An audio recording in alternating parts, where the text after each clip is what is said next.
The woman, with pain in her voice, begged the man to marry her. She sat on the floor in tears and asked for permission to live here for 3 years. The girl promised to be quieter than a mouse and then disappear unnoticed. The gentleman did not understand at all why he should accept her proposal. The main character had no idea what to do or where to go if she was kicked out of here. In that case, she decided to tell him that she knew what he was hiding. The man asked again in surprise. A violent thunderstorm had begun. Their words were no longer audible, and after the conversation, the man laughed and sat down next to the girl. He finally proposed marriage to her, and so she married Aslan Tordale. The wedding was simply incredible. I can't even describe it in words. The guests thought that Duke Tordale was good at everything, but apparently his woman was not very tasty. They couldn't talk about the rumors he had brought upon himself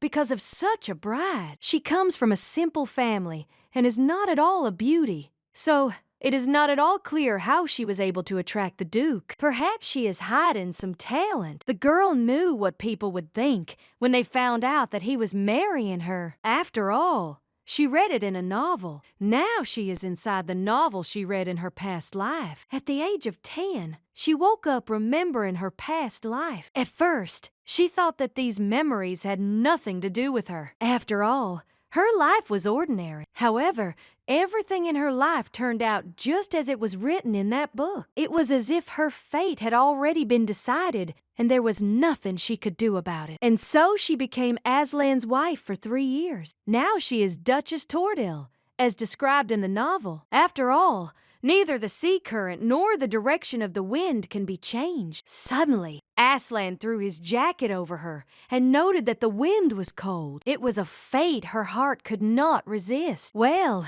the main character fell in love with him. She's even content with being his contract wife. The main thing is that she's by his side. The lady wants this happiness to never end. And so, 3 years later, that day arrived. A woman named Rosalind Farideau was delighted to meet her. Rosalind remarked that she owed their house a debt and was delighted to see them. This woman is the one who stole Aslan's heart. The girl had no idea what to say, so Rosalind thought there was something wrong with the lady. She began to collapse right on the steps. The Duke grabbed her in his arms and tried to revive her, but she knew that one day, this day would come. The main character of the novel, Aslan Tordale, fell in love with Rosaline Ferdot at first sight. Having decided to live with her all his life, he broke up with his wife after 3 years, and he made Rosalind his lawful wife. As for our main character, no one knows what became of her. The main characters of this novel are Aslan and Rosaline, and she is only the Duchess of Tordale. Her name was barely mentioned in the novel. After all, she's a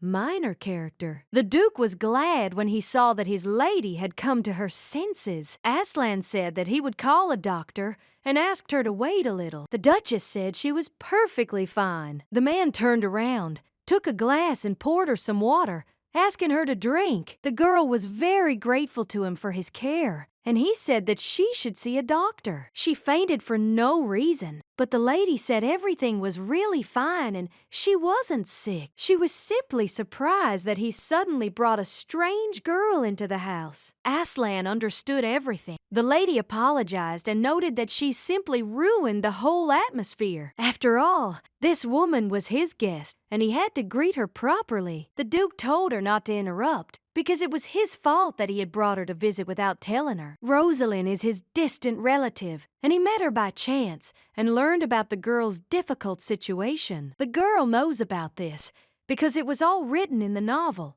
The main character, orphaned by a sudden tragedy, was sold to a rich old man to cover her debts. And Aslan, her distant relative, met her by chance, took pity on her, and paid off all her debts.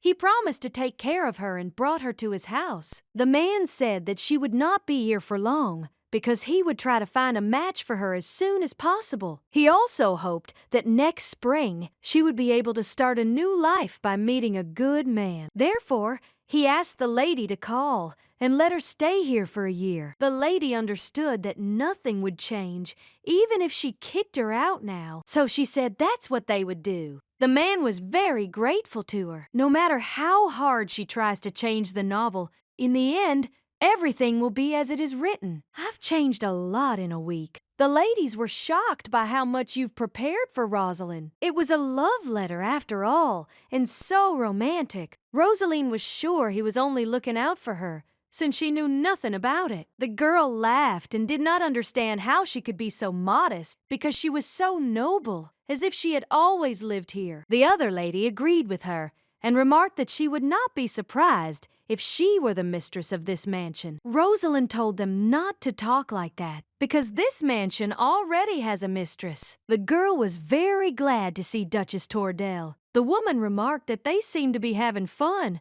but she felt awkward, a familiar situation. No matter how hard the Duchess tried, they still wouldn't accept her. She couldn't win their favor for 3 years, but Rosaline did it in just a week. Rosalina asked the lady if she was feeling better. She wanted to visit her, but she was told that the lady was still ill, so she could not come. The Duchess reported that everything was fine and was very grateful for her concern. Rosalind, I wanted to ask her something anyway, so she took her away for a second. The lady was surprised that she had a question for her, and she didn't quite understand what was going on. Rosaline said that, in fact, she had heard strange rumors from other noble ladies. The lady didn't quite understand where she was going with this. Still, she said they were talking about Aslan kidnapping her and forcing her to marry him. The Duchess was in complete shock, and the girl said that she, of course, did not believe it at all, as she saw that Aslan was such a reckless person. So she asked the lady if this was really nonsense. Aslan Tordell is a vile scoundrel. He is a criminal who kidnapped his daughter and forced her to marry him. Even his fiancée was against this marriage. So why was the Duke so stubborn? The lady doesn't even know what's going on there. But I'm sure Aslan is making a huge mistake. They didn't even realize he was such a shameless jerk, so ignorant of simple manners. How captivated is he by her that he would do such a thing? Is she really that beautiful? Helena Lorestan. Such a name had never been heard anywhere. The lady asked the gentleman if he was sure everything would be all right. Aslan asked her if this was what she wanted. To keep her parents from touching her, she married him and became a duchess. That was their agreement. Helena noted that it was true. But there was one thing. Suddenly, she came out of her thoughts because she heard her name being called. And then she said that Aslan is a very caring person, so you shouldn't believe these rumors. Helena said that she asks her to forgive her because she will leave first. Aslan Tordell is the only heir of the Tordell family, with a centuries-old history. A young duke who has it all: wealth, power, and stunning good looks. He was perfect until the main character came along. But even so, she had no other choice, and all to escape the Lorestan family. It all started when she was 10. A horse rushed at her,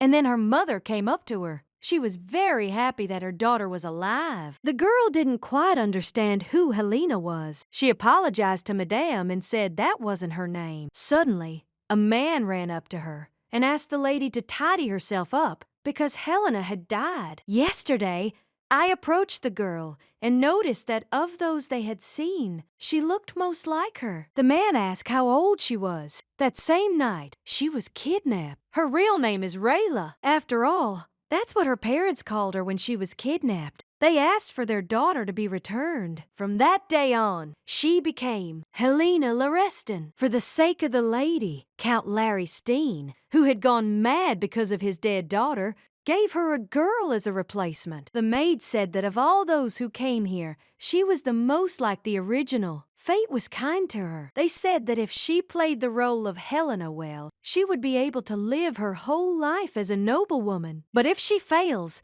like the two who came before her, then she too will die. Everyone thought that the Count was too kind to do such a thing for his crazy wife. He has no choice because he does not want to lose his wife's inheritance, so he protects her in everything. The girl wanted to prove to everyone that she was not Helena, but Rayla. Rayla Violet. When Madame Lorestan dies, she will become unnecessary and will be sent away. And finally, she could return to her former life. And now the day she'd been waiting for had arrived. But Count Lorestan wouldn't let her go. He asked if she'd left this crazy will. She bequeathed all her property to her daughter. It says here that until Helena becomes an adult, then no one has the right to touch her inheritance. The Count was completely horrified. I told her to simply kill that girl. If she dies before marriage, all the property will go to him. The servant said there was one more condition.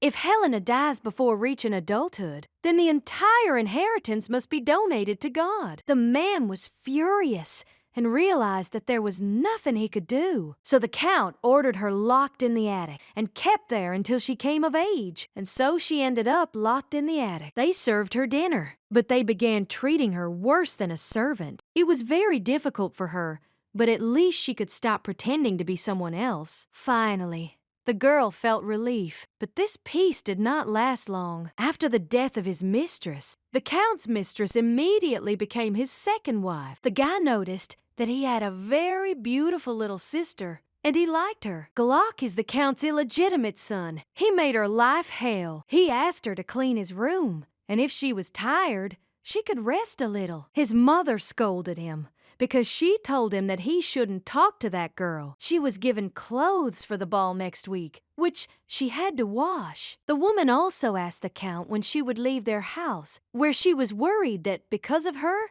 their son would take the wrong path. The Count asked her to be patient a little longer, because he would soon sort everything out. To show that Helena was still alive, she was sometimes forced to take part in social events. That's where she met him. She noticed someone drop a handkerchief and tried to catch up with them. It was Aslan. He turned and thanked the lady. This made the girl smile. She never saw such a handsome man before. Aslan remarked that he treasured him, but almost lost him. Aslan also introduced himself. When she heard it, she realized she'd heard that name somewhere before. The man also asked if he would consider it rude that he wanted to know her name. The girl finally said she was Helena Lareston. His face immediately changed. She returned something important to him, and he wants to thank her. Selena said that it was not necessary. The introduction did not do anything like that. Even if she doesn't need anything now, she can express her desire later. He asked her to take one thing, and if she had any request, she could come to the mansion and show it to him. He hoped to see her again.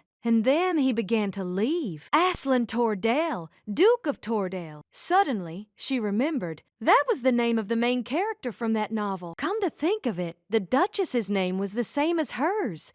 Helena Lareston. The girl couldn't believe she could be a duchess, and she thought they would never even meet again. Well, she decided to just keep the ring as a keepsake, but she just needed to hide it well. At that very moment, Glock came to her and asked how his little sister was doing, and what she was doing in general. She must know that his mother wants to marry her off to a dying old man, and he believed that it was better to live with him than to be sold to a vile old man. Her stepbrother told her that she shouldn't act so coldly towards him. Her real parents were now unknown where, and he asked her if she really didn't care where they were now. Helena, horrified, asked him if he knew her parents. He confirmed it, telling her they had come here to look for her. Afterwards, she asked what had happened to them. Glock explained that her father had ordered her family killed before something bad happened, but they seemed to have fled like rats. Helena tried to ask where they were now, and the guy said that she should lay it on him since she wanted to know so much. If he is in a good mood, he can find them in secret from his father. Elena understood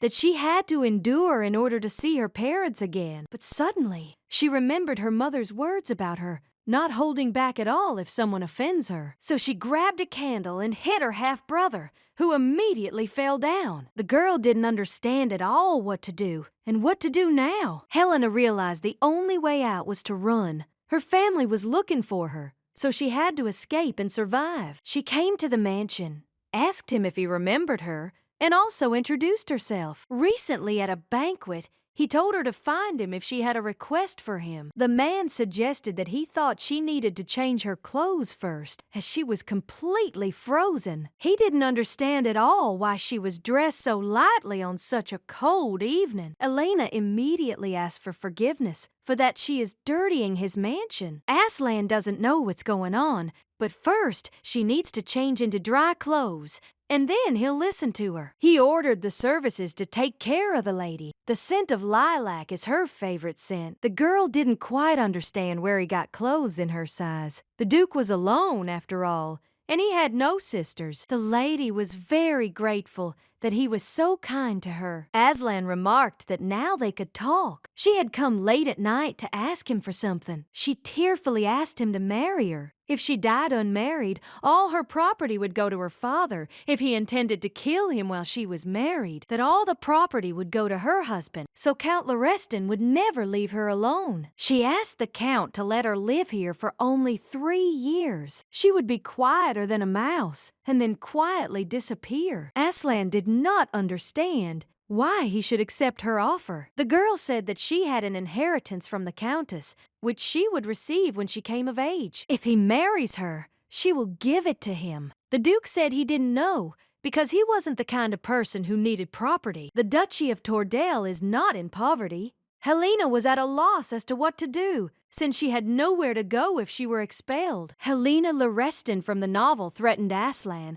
and forced him to marry her for 3 years, and all because Helena knew the secret. So this time, the girl decided to take advantage of it too. Still, he proposed marriage to her. That's how they became husband and wife 3 years ago. She overheard a conversation by chance. Her husband said it was just an arranged marriage. At her request, they agreed to live together as husband and wife for 3 years. Rosalind asked if he married Mrs. Nee because he loved her. Aslan pointed out that their contract didn't mention love at all. They agreed to annoy each other for these 3 years. Helena knew that this would happen, so she decided to run away from this place. An arranged marriage can't be desirable, and in the novel, Helena and Aslan weren't on good terms. There was no room for love in their relationship, but still, she called him Duke again, and he had no idea how much longer she would continue to call him so formally. The lady did not understand at all what his name was,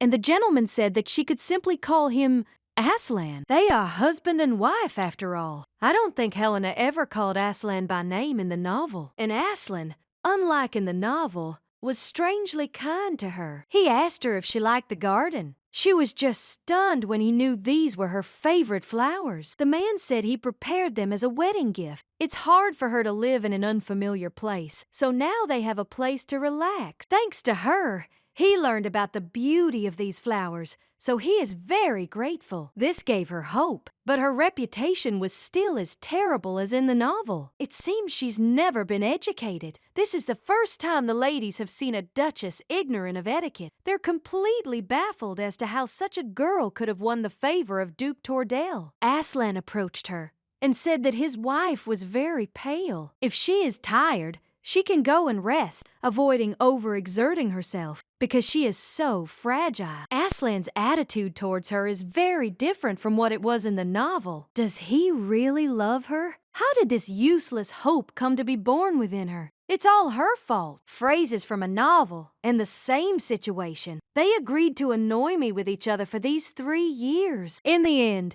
everything is as it is written in the book, as if she is trapped by a fate that is already predetermined. She fainted. The maids were shocked that she fainted again. She seemed to be getting better lately. When Helena lived with the Lorestan family, her body became very weak due to constant stress and bullying. Suddenly, she felt Aslan's hand, but she understood that this could not be. And it had to be Jana. Helena can't hear anything because of the ringing in her ears. It was also Aslan asking his wife to open her eyes. Jean told the master that she would look after the mistress, and he could rest. Well, the master ordered everyone to leave, but he would remain here. He ordered that no one be allowed in, so as not to disturb the lady's rest. The maid apologized and said Lady Rosaline had come to visit, but the master repeated what he had already said. Don't let anyone in. The man took her hand and said that he didn't know what to do every time she fainted. He asked her not to be sick for long,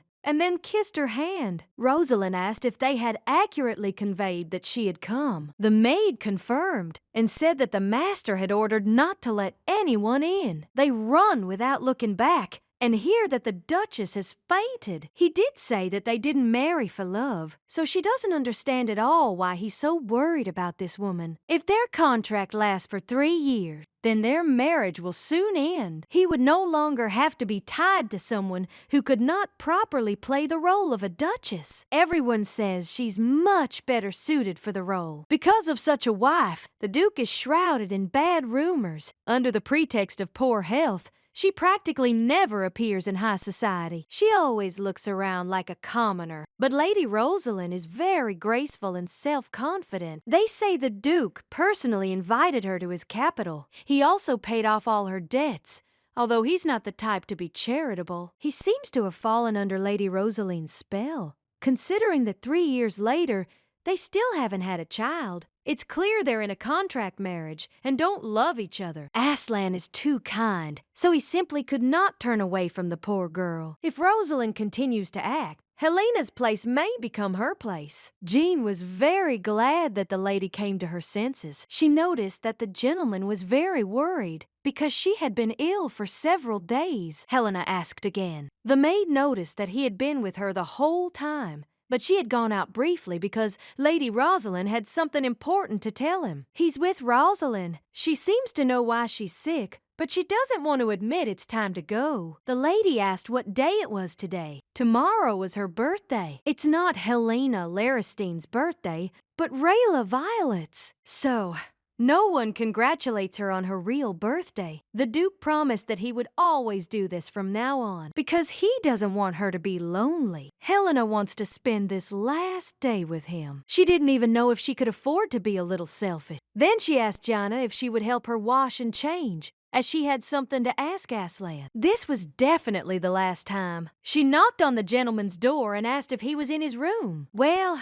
the servant said that the master had gone somewhere today. The mistress understood him. Helena also asked them to tell him that she wanted to talk when he returned. Through the window, she saw that he had returned, but he was getting out of the carriage together with Rosaline. She immediately hid behind the window. The deer asked what was wrong with Aslan and thought there was someone there. The man noted that he had most likely imagined it and would like to hear the continuation of her story. Rosalyn noted that in that case, they could have dinner together. A maid came to her and said that the master had conveyed that he was having dinner with Lady Rosaline today. Helena understood and noted that it seemed like he was very busy and she had disturbed him. The lady asked me to tell him that everything was fine now and that he shouldn't worry. The girl noticed that the lady was so beautiful with her red hair and green eyes. It's like they were made for each other. That's why she's the main character. Rosalind met with the lady and was very glad to see her because she woke up. The girl said that she was very worried because she had been ill for so long, so she was wondering if the Duchess was feeling better. Helena said she was feeling better and was grateful for the concern. Rosalind remarked that it would be great if she could attend the ball yesterday. It was so much fun there. Helena didn't know what she was talking about. The girl explained that Aslan had been forced to go alone because she was sick. So Rosalind asked if she could take his place as his wife and keep him company. He happily agreed, and she had a wonderful time. He thanked her verbally for going with them today and gave her a new dress. Helena was surprised that it was today, and the girl confirmed that they went together and chose. He's so caring. She said so herself. But today is her birthday. In the novel, they quickly became close, too. Rosaline filled the void that Helena, the fake wife, couldn't. The girl said that she was really just a minor character, so she said that she was happy for her. She was also grateful for helping Aslan. She then added that her body was still weak, so she wanted to rest alone today. Kind Aslan only felt sorry for her, so he promised this. She has no right to blame him for forgetting about her birthday and saying then that he would never forget it and would always congratulate her. It's normal for a minor character to be forgotten as soon as the main one appears. Helena understood that he himself hadn't belonged to her in the first place. Now it was truly time for her to leave. Then he whispered in Rosaline's ear, that he thought he had entertained her enough, and now she must give him the information she had promised. Helena remarked that it was a good day to leave. Today is her birthday, and the day their contract marriage ends. Aslan is too polite, and he could not be the first to ask her to leave. It would be better if she said goodbye to him herself. Aslan had been kind to her for the last 3 years, so she needed to thank him. She decided to knock on his door and was immediately allowed in. Aslan immediately understood who had come, and then I saw that it was his wife. He also noted that he heard that she had woken up. He was very busy yesterday and arrived when she was already asleep. Helena noted that she knew he had a lot to do, but she would like to talk to him. First, she must sit down, because she still cannot overexert herself. 3 years ago, they signed a marriage contract on this very spot. Helena asked if he remembered the day they signed the contract with him. Aslan noted that he certainly remembered. Today was her coming of age, which meant their contract had come to an end. A servant ran into the room and announced that everything he had ordered was ready. Well, the master asked him to wait a little, because he's talking to the lady. Helena said it wasn't worth it, since she came to say goodbye. Helena is grateful to him for everything. Their contract will end, so today she will leave the mansion. Aslan asked her to stop, and asked if he had done something wrong. If he offended her in some way, then he will fix everything, and does not understand at all why she decided this so suddenly. Helena noted that there was nothing wrong with that. He had been very kind to her all this time, and she sincerely wishes him happiness. Goodbye. He tried to stop her, but Rosalind burst in and shouted that they would be late if they didn't leave now. The Duke asked her to stay a little longer, because he wanted to continue their conversation later. If she is not happy with something, he will fix everything, and also asks her to just wait for him a little. That's how it all ended. Helena had already said goodbye to her love. Preparing for departure didn't take much time, since she didn't have much luggage. Helena was worried that Aslan might misunderstand everything, so she left him a letter. Well, I asked the lady if she was really leaving already, because the gentleman would be back soon. The mistress was grateful to Dalton for his concern. The maid asked her to tell her where to go, but the lady noted that this was not necessary, because Aslan would not want to know this. According to the information received, it was here. Aslan asked what happened here. Rosalind repeated that she had said he was here, and that these were that person's personal belongings. It seemed they were a little late. The Duke thought he'd definitely find him this time. The first thing he did when he married Helena 3 years ago was send people to destroy the Lareston family. It was easy for Count Lareston, who, with the help of his daughter, tried to get his hands on the Tordell family's railway business, to go bankrupt. After the Count died, after going on a drinking binge, his mistress Marisa and son fled like rats. After 3 years of pursuit, their tracks were spotted on Baron Faridot's property. They say Marisa seduced the Baron and spent all his wealth. Having lost everything, the Baron angrily killed Marisa and committed suicide. And Glock apparently escaped again, but it is not at all clear where he is now. They haven't been able to find out yet, and there are also rumors that the Baron's only daughter was Glock's lover. Glock escaped. Rosalind was sold for her father's long life. The Duke decided he had to get closer to her. If rumors spread that he had paid off all her debts and brought her to his capital, Glock would try to approach her again. That's what happened. He brought her to his mansion, and they were able to track the location of this guy who came to Rosalind. Aslan decided that he would not let him go again, so he ordered them to find him, because this time they must not let him go. He decided to take revenge on everyone who had wronged Helena. Rosalind just stood nervously to the side. Eris Station. This is Ellawood, a small and modest port village, the place where her real family lives. Thanks to Aslan, they've been exchanging letters for these 3 years. If they had discovered that she was not Helena Lareston, but an ordinary commoner, Aslan would have gotten into trouble. So her parents went to live in a remote village. When the parents saw their daughter, they were in complete shock and even dropped everything they had in their hands. Rayla burst into tears when she saw her mother. Her brother quickly told her father that their daughter had returned, and they all cried together. The girl apologized for not visiting them all this time, but they didn't understand what she had to apologize for. They are so happy that she came back to them alive. The father cries more than the sister. The guy gave his sister their new home. Now it's their home. The Duke angrily asked why they didn't stop her when he read her letter. The man noted that he tried to dissuade the lady, saying that he would return soon, but she still left. It was a mistake, and he should have left her to me. Aslan couldn't understand how she could have ever thought he would be with Rosalind. Perhaps she overheard their conversation.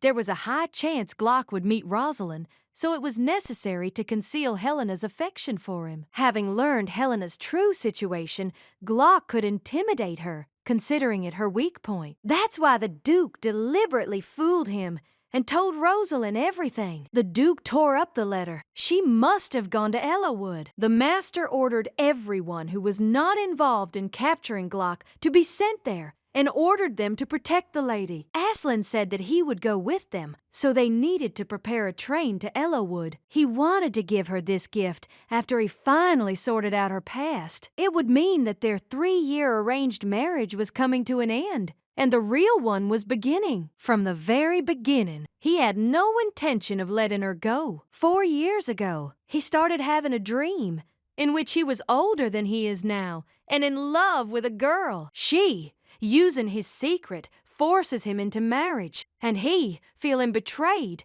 was forced to live with her for 3 years. But after 3 years, she leaves, and he suffers, unable to forget her. So he died alone. It was just a dream, but it was so realistic. Aslan thought that these were things and a dream, but he did not believe in such things. He heard the girl's name in his dream, and immediately he found Helena Lorestan. It turns out that a girl with that name really does exist. She was in poor health, so she rarely appeared in high society. A girl whose name practically no one knew. With her blonde hair and elegant physique, she looks just like she did in his dream. If it was a prophetic dream, then there's some connection between them. And in that case, perhaps she knows about it too. Then he dropped his handkerchief, and the girl turned to him and told him to come back because he had lost the thing. The moment he saw her face, all the feelings he had experienced in the dream came flooding back. And at that moment when he first saw her in a dream, his heart was also pounding wildly. He couldn't let her go,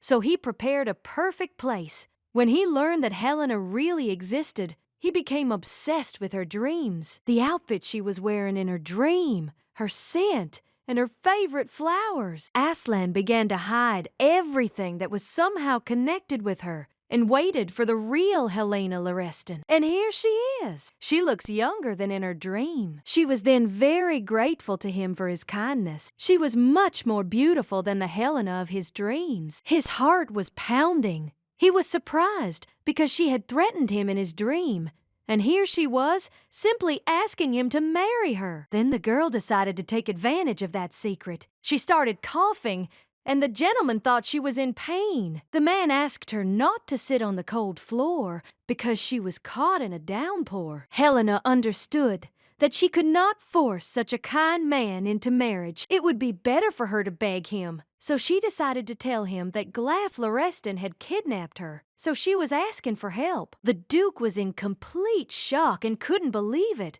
The girl revealed that she wasn't Helena, but that her real name was Rayla Violet. He said he would kill her if she did not pretend to be his dead daughter when the Duchess died, leaving her the entire inheritance. This was the first time Aslan had heard of this. After all, in his dream, Helena had never spoken about herself. The woman admitted that she hit the water brother and ran away, remembering the thing he gave her. Helena felt very sorry that she was asking him for such a thing so suddenly. She seems to have completely lost her mind, but there is no other way but to marry him, and she is very sorry. She just gave him back his handkerchief, and now she's asking for something like this. He must be angry. Then the man laughed. He couldn't believe that in his dream, Helena Lorestan had proposed marriage to him for the same reason. Aslan did not hate her because she betrayed his love and twisted him around her finger, taking advantage of his weakness. But his love overrode this hatred and feeling of betrayal. He was never interested in knowing her real situation until the day she left him. So this time, he finally proposed marriage. Aslan promised himself he wouldn't repeat that mistake. He asked her not to cry,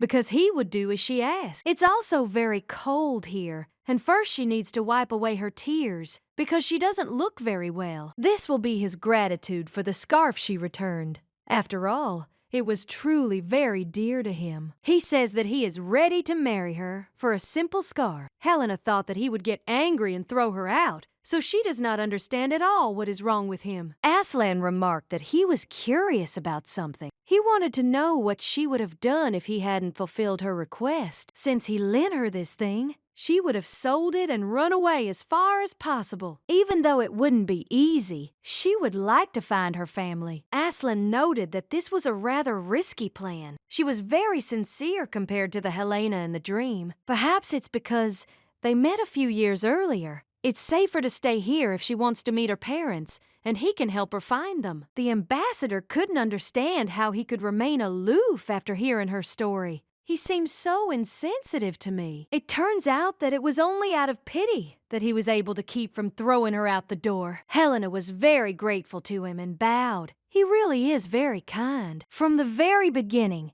their relationship had been different. Her hair was still damp, so the gentleman asked her to dry off and eat. Then they would continue their conversation. A relationship in which they love each other without any hatred or misunderstanding. Helena promised she would never forget his kindness, so this time he will never lose her. All the servants were hanging around the mansion, and Rosalind decided to ask them what they were doing there. The maid reported that the master had urgently ordered everything to be prepared for his journey. Rosalind was surprised and asked where and what kind of trip. The lady had left alone, and it seemed he intended to follow her. The girl didn't understand why at all, since their contract had come to an end. So she decided to ask Aslan why. The maid reported that the lady had not yet fully recovered, and the master must be very worried. Rosaline thought this was odd, since they'd already said goodbye. She thought Aslan didn't care about the marriage. Perhaps she was wrong. But Rosalind decided she couldn't allow the two of them to meet again. The mistress asked the servants to pack her luggage as well. The girl was in complete shock. Rosaline said she would miss Aslan if he went so far away, so she would go with him. Jean said it seemed the gentleman would be leaving very soon. Rosalind said everything was fine, since she didn't have many things. The girl said that she would inform the gentleman about this herself, so they should take care of her things. The lady left so suddenly. Aslan was apparently just confused. Rosalind decided that Aslan would soon understand who really cared about him. Mom told Rayla to eat more, and her father called her brother to the table quickly. The girl was absolutely delighted because her mother had made chicken soup. The girl had missed it very much. Mom remarked that it certainly couldn't compare to the food in Lorestan County, but she loved it as a child. Helena said there was nothing better than her soup, and the father noted that next time he would also prepare his signature soup. The brother turned to his sister and remarked that she had become so beautiful. Apparently, the Duke had taken good care of her. Helena confirmed this. Her father remarked that the Duke had been a great help to them as well. All this time, they lacked nothing. My brother also noted that it was extremely difficult for them on the run, but their life improved as soon as the sister got married. Helena noted that Aslan, that is, the Duke, was very merciful, and they all owed him money. The brother thought he was being so nice to her, too. This embarrassed the sister a little. Mom also told Aiden to calm down a bit, and he said that he always wrote, "Dear mother-in-law, father-in-law," in his letters to her husband. It seemed as if they really had a son-in-law. Father said they were simply very grateful to him for being kind to her. To be honest, my brother already thought she wouldn't come back. Mom told him he was talking weird, because Rayla would have come back to them. The guy said his sister also wrote only about Aslan,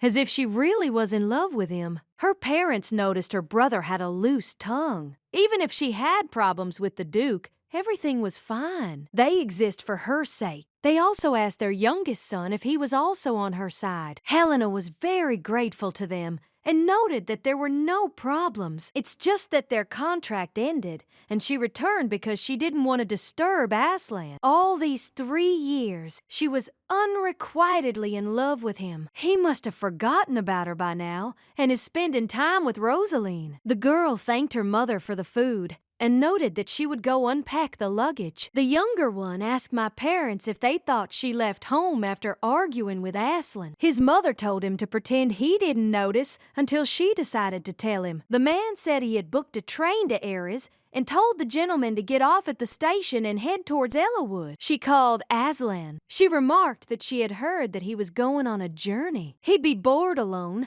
so she'd go with him. She also remarked that it would be very interesting, since he'd be traveling by train. Aslan turned and informed her that she did not have a ticket, and he thought she would not be able to go. Rosaline was very upset and tried to tell him something, but the gentleman ordered the lady to be escorted inside, as they had time to leave. He had to hurry, as he still needed to pack his things. Rosaline asked Jean when Aslan would return. The maid said she didn't know, since her master had left without saying anything. He will follow the lady, and she thinks that they will return when they have settled all her affairs. The lady asked if she was sorting through all her clothes, and Jana said that this was all she had. Rosaline said she needed new dresses. The maid was surprised that she didn't have enough of these and needed more. The lady asked if the money Aslan had given her had run out. After all, she could use it however she wanted. She can't meet a man tired from his journey in a nondescript outfit that she's already worn. She chose a dress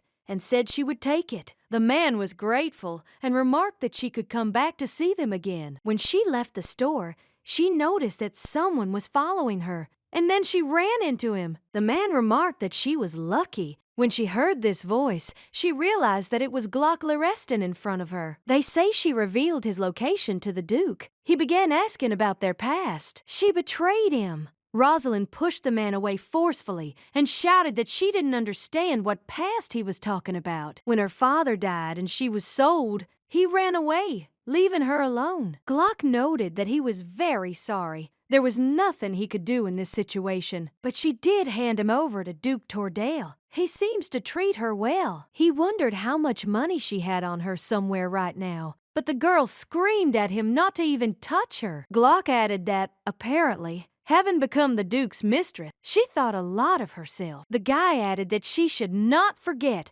that he could reveal her secret at any moment. 2 years ago, the lands of Feridote, she was growing tired of the monotony of rural life when suddenly he appeared, the new groom my father hired. The boy remarked that he hadn't even known such a beautiful girl lived in Feridote. This wonderful man won Rosalin's heart. While the father was busy gambling, he completely forgot about his daughter, and their relationship became serious. After some time, she found herself pregnant. Rosalind said that her father would kill her if he found out, so she doesn't understand at all what to do. Her father would kill her if he found out, but Glock told her to wait. He assured her he would take responsibility. Well, when the father, having lost his property, stabbed Marisa, Glock, frightened, ran away. Soon her father committed suicide, and she lost her child. And then, sold to pay her father's debts, Aslan appeared before her. He was willing to pay off all her debts, only on one condition. If Marisa's son came to her, she must inform him. He's afraid this dangerous man might harm her too. A handsome young duke who's also kind and rich. His wife was often ill and too shy, so her reputation in society was not so good. Rosalind thought she could easily replace her. Besides, if they were just in a contract marriage, it was obvious that when she left, her place would belong to Rosalind. Glock asked her if she thought he would love her, even after knowing about her past. He didn't understand who would be happy about a girl who was pregnant with someone else's child. Rosalind screamed at him to shut up and slapped him across the face. She screamed at him to try saying such nonsense to Aslan. If he does this, she will kill him. After which the girl began to quickly run away. Rosalind didn't get up at all. What should she do if Glock told Aslan about her past? She hoped Aslan would kill him when he found him. He was trying to protect her, so he would accept her no matter what. Aslan's feelings. Rosaline still doesn't understand them.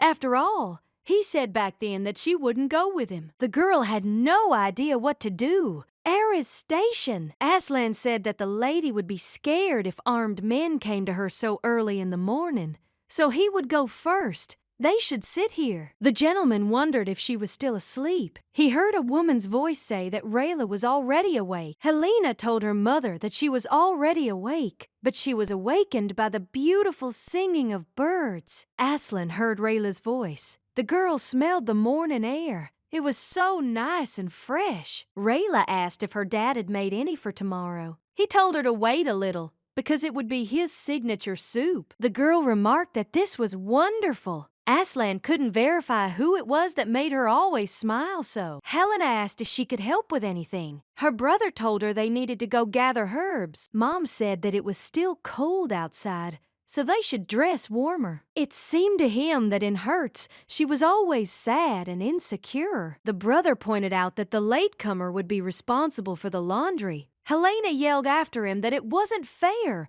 since he'd been the first one out. The Duke realized that she had never smiled so brightly in front of him. Helena is much happier now than when she was with him. Aslan didn't understand whether he could dare ask her to come back when she was smiling so brightly outside of him. Rosalind decided that when Aslan returned from his journey, she would be able to find out about his feelings for her. If he comes back with the Duchess, it means he still has feelings for her. And if he's alone, then he's definitely fallen in love with Rosalind. Glock couldn't resist her either. The brother was telling his sister that she was tearing off these loose leaves, but suddenly they heard some sound. Aiden had no idea who could be there so early in the morning. Helena couldn't believe it was Aslan standing before her. It was Hans. He greeted us and said he had brought the morning newspaper. The brother told his sister that this was Hans, their postman, and tried to introduce them. The guy noticed that she was so beautiful, so she said he was glad to meet her. The girl also greeted him with a smile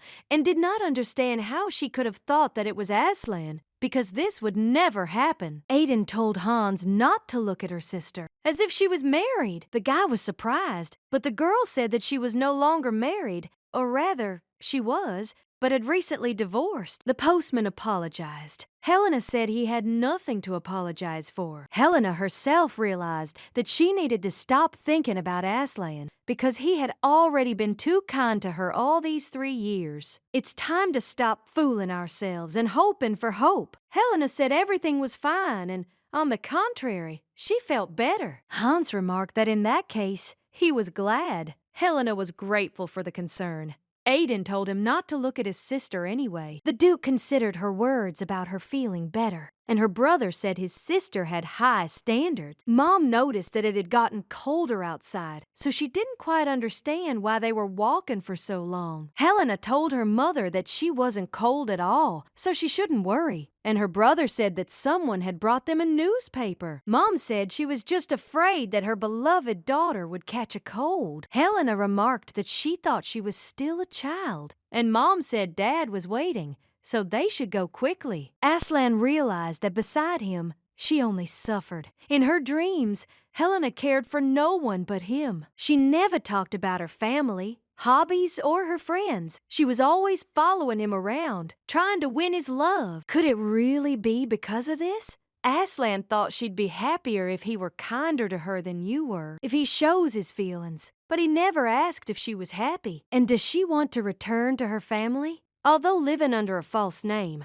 relying on her husband won't make anyone happy. The master told them to stay here and protect the lady, and if anything happened, to report it to him immediately. The servant asked what was going on with his master. Aslan said he would finish one thing and then return. Rosaline was shocked when she heard the servant say that Aslan had returned. Jana confirmed this, after which the girl asked if the lady had arrived with him. The maid said that this was not true, because for some reason he arrived alone. Rosalind was overjoyed and ran off immediately. She knew it was all over between them. First, he must return Helena's real name, and he must not allow her to be separated from her family. And to do that, they had to hurry and catch Gluck. Rosalind ran up to him, overjoyed that he had returned. The girl said that she was so worried that he would return wounded because of the Duchess. Aslan was surprised by this. The lady said that the mistress,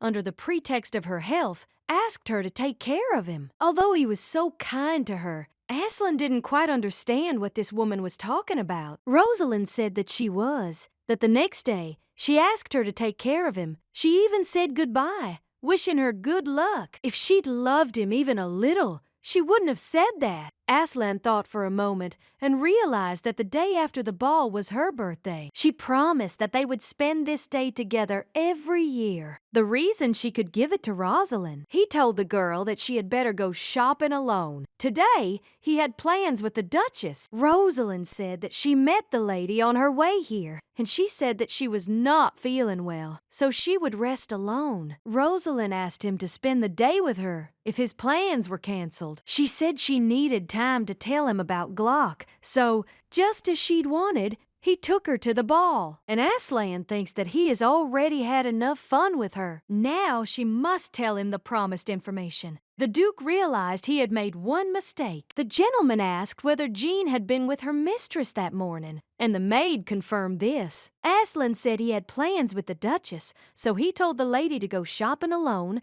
and asked if this had been conveyed to the lady, to which the maid said no. She had apparently heard that they had gone to buy new dresses in gratitude for her being with him at the ball. Rosaline said that it seemed the maid was mistaken about something, but the Duke told her to stop. He said it was all his fault. Rosalind didn't understand anything at all. He shouldn't have let her behave as she pleased, and apparently he was too kind to her. He ordered Lady Faridot sent to Amber's house. If Gluck Lorestan attempted to approach her, he was to be seized immediately and sent to him. As soon as they capture him, they must immediately drive out Lady Faridot. Rosalind had no idea what he was talking about, and the Duke told them not to let that girl get close to his wife. Sir, but he told her to go away and not bother him. He would give her time to pack her things. The servant told the master that the guards who remained in Ellawood sent a telegram. Mr. Violet left the village to buy some fever reducers. His wife is in poor health, and she apparently caught it just here when she left the house on a cold morning. The Duchess seemed to have a fever. They had to send their physician to Ellawood immediately, but he immediately said that it would be strange if he simply stated it. It would be better for him to go there with the doctor. Aslan said they were leaving immediately, so they had to get everything ready. The servant noted that it had taken the master all night to get here, so he suggests he at least gets some rest, even if it's just something to eat. The gentleman says he'll sleep on the train. The health of the Duchess is above all else. The servant understood, and the master immediately left. Mom repeated that she had already said that she needed to dress warmer. Her father pointed out that he had brought strawberry-flavored cold medicine, just like she liked, and she asked her to drink it and get a good night's sleep. Helena told them not to worry, because she would be fine, because she was not a child. But still, it's so good that they're nearby. She must have felt bad without them after all. She's their beloved daughter. Helena said that this was not so, because Aslan, that is, the Duke, took good care of her. Every time she was sick, Aslan was there, even when she thought it was Jana. It turned out that he was the one keeping an eye on her and not letting anyone into her room. Helena knew she couldn't miss him. The train was leaving soon, so they all had to hurry. The doctor was already on his way. The man heard that he was now without protection, so this was his chance. The doctor noticed him and shouted for the Duke to jump aside, but the Duke didn't make it in time and was hit by a car. He immediately fainted. He began to have dreams about seeing Helena, in which he asked what she said. The lady asked him to marry her. After all, she knows what he is hiding. Aslan asked what it was, and the girl said that his mother had killed his father, and he disguised everything as if it were an accident and hid the mother in the monastery. Aslan didn't understand what he was talking about, and the girl said she wouldn't torment him for long.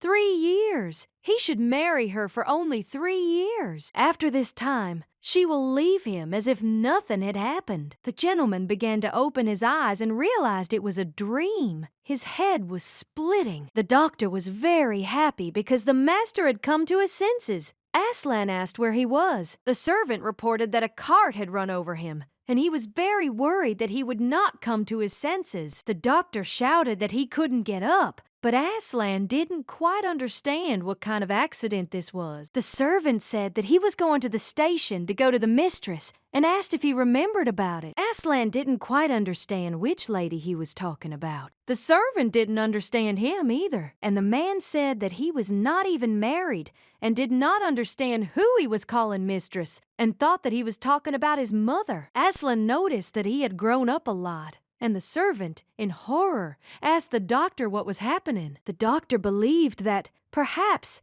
he had lost his last memories due to shock. The doctor apologized to the gentleman and asked if he could tell him how old he was now. Aslan said he was 20 years old. I kept asking him if he remembered anything after turning 20. The Duke was in complete shock and did not understand what they were talking about. The gentleman asked if he was saying that he was married to this girl. I asked him if he remembered anything at all. This girl looked like the one he saw in his dream. He was the one who married her because of blackmail, then asked, what about their business? The servant didn't quite understand what the gentleman was talking about, that he was talking about the Tordell family's railway business. Could it really have gone bankrupt? They've almost taken over the western branch, and business is growing much faster than he expected. He was the first to take over the eastern and northern lines, which not only increased the reputation of the business, but also the authority of the Tordell family. The Maquette family, who dreamed of the western line, must have been busy too. All the secrets are gone. He did say to refill them. The servant noted that he hadn't smoked for 3 years. The lady is in poor health. If she had smelled cigarettes, she might have become ill. Aslan was surprised because in every case the lady was mentioned, he asked if they had a marriage by agreement. He saw documents that stated the contract period and that it had recently expired. The servant remarked that it was all true, but the master didn't understand why he had married her at all, since she had a perfectly ordinary family. He had no idea what kind of duchess she was. The servant remarked that it was his personal decision, and they didn't know the details. It would have been better to treat her as his beloved wife than to show that she was threatening him. Apparently, only the servants knew about it. The servant suggested that perhaps he needed to meet with his mistress again to regain his memories. The gentleman asked if the servant had said that he had already gone to see her, but returned empty-handed. It's clear that there's no point in holding her back,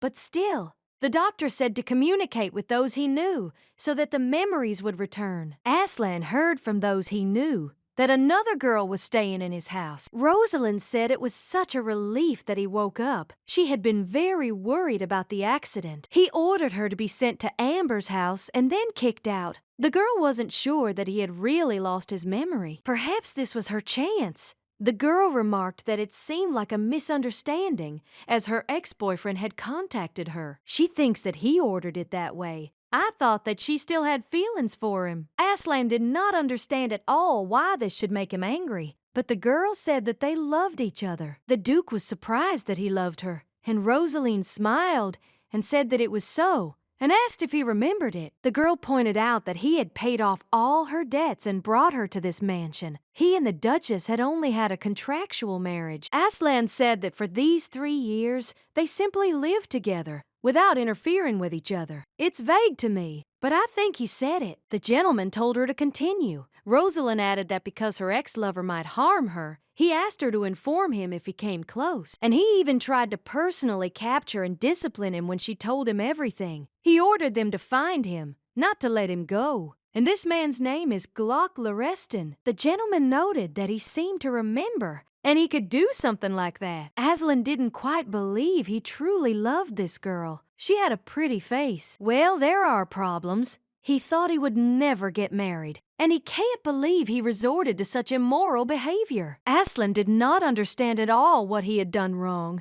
since she had met with that man in secret from him. Rosalind said that wasn't true, because her ex had found her himself and threatened her. He said he would spread dirty rumors about her, but she managed to escape. The gentleman asked Dalton if he could believe her words. The servant remarked that he did not know the details, but the reason he was angry was that the lady had not treated the mistress properly, but he always put his mistress above all else. Aslan didn't want to believe it because she herself had left him. He had to threaten her because she knew his weak spot. He even left the guards with her and left alone, probably so that they would watch, so that she wouldn't tell his secret. Foreign, that he didn't get rid of her right away, but lived with her all these 3 years. There was a reason why he couldn't touch her. And he can't act rashly until all the memories come back. He doesn't know if he really met this girl, but he thinks that he will remember everything if he talks to her. He said it would be best for Lady to stay with him for now. He hadn't yet remembered everything about her, but the memories would return if she stayed close. So he asks her for help. Rosalind didn't mind and agreed with a smile. She succeeded. Helena's fever had dropped, and her father congratulated her on her recovery. Her mother said it was wonderful, and her brother said he knew his sister would cope. Helena said that she had already told them that it was just a common cold. The father suggested that his daughter celebrate her recovery with something tasty, and the mother suggested going to the center and buying something there. The girl said that she didn't need anything, in which case her mother decided to offer her a cup of warm tea, and Dad was supposed to bake an apple pie. My brother was looking at the newspaper and shouted that there had been an accident at the central station. Helena asked him to let her see it. It was next to Aslan, after all. When she looked at the newspaper, the cup fell from her hands. Her mother asked if she was okay and if she was hurt. And with him, you understood what was wrong with her. The newspaper said Aslan had been in an accident. Mother was surprised when she heard what had happened to the Duke, and Father asked if he had been badly hurt. Aslan Tordell, the head of the Tordell business, did not leave his house for several days and was probably seriously injured. Helena had no idea what to do, or how it was even possible. Tears welled up in her eyes. Mom suggested that she go and see him if she was so worried. Helena was in complete shock when she heard this and said that she no longer had anything in common with him. Her father pointed out that she could just come visit. After all, they'd lived together for 3 years, and it was normal for them to worry about each other. The girl wondered if she should go and see Aslan again. Rosaline said that she put on the dress he bought and went to the ball with him. Everyone said that the atmosphere was much more luxurious because she came with him instead of the Duchess. Rosalind asked if he remembered this. The gentleman was surprised, as he didn't remember anything like that. The girl said that he told her not to deny herself anything while she lived there and gave her a lot of money. Sometimes they spent time alone, and he was very worried about her. Aslan apologized and said that he didn't remember such a thing, and he didn't have such feelings even when looking at her. It's her that she is, until his memories return. The Duchess left anyway. He won't throw her out the door if she loves him for herself. Rosalind told the gentleman that everything was fine and she understood him, and he didn't need to rush because she'll be there. Aslan couldn't pretend his delicious woman had changed so much. He doesn't understand why he let such a girl get close to him. He was never interested in that type. If he had fallen in love, she would have been different, simple and innocent, just like that girl in the portrait. The gentleman asked the butler to come in and then asked what had happened to the person responsible for the accident. He was wearing a mask when he ran away, so they couldn't identify him. This surprised Aslan. There is a high probability that someone hired him, and because he did not go outside, rumors about his accident spread everywhere. And they started talking about how he was suffering from the divorce because the lady was not in the mansion at the moment. Aslan noted that this could drive him crazy. The company's shares would plummet in value if he left things like this. Rosaline turned to Aslan and asked if he would like to go out to lunch with her, because she doesn't know what better way to show off her good health than by walking with a young girl. The Duke remarked that this was a good offer. In any case, it would soon become known that he was divorcing his wife, and he will thus save himself from problems if he shows that he has a new girlfriend. So he asked the lady if she would go for a walk with him. Helena said she could go on her own, but her father said she wouldn't allow it because she might get kidnapped again, and if someone recognizes her, they should just say that he is carrying her luggage. Her true identity could not be revealed, so he began calling her Helena. So she came to the center. Aslan must have no more care for her, but she can't take it anymore because she's so worried about him. She'll just look at him from afar and leave, thinking that will calm her down. Rosaline got dressed and asked Aslan if he thought it was beautiful. The gentleman remarked that she fit well. The girl was very pleased and thanked him. Aslan suggested that she go to a jewelry store because she would look even more beautiful in the right outfit and jewelry. When they came out, people immediately noticed the Duke and were shocked that he was okay after the accident. And next to him is Rosaline. They say she's been living with him for a long time. That's enough to make rumors about his accident go away. Suddenly, they encountered Mrs. Helena. Rosaline tensed when she saw her. Helena was very upset when she saw that he was with her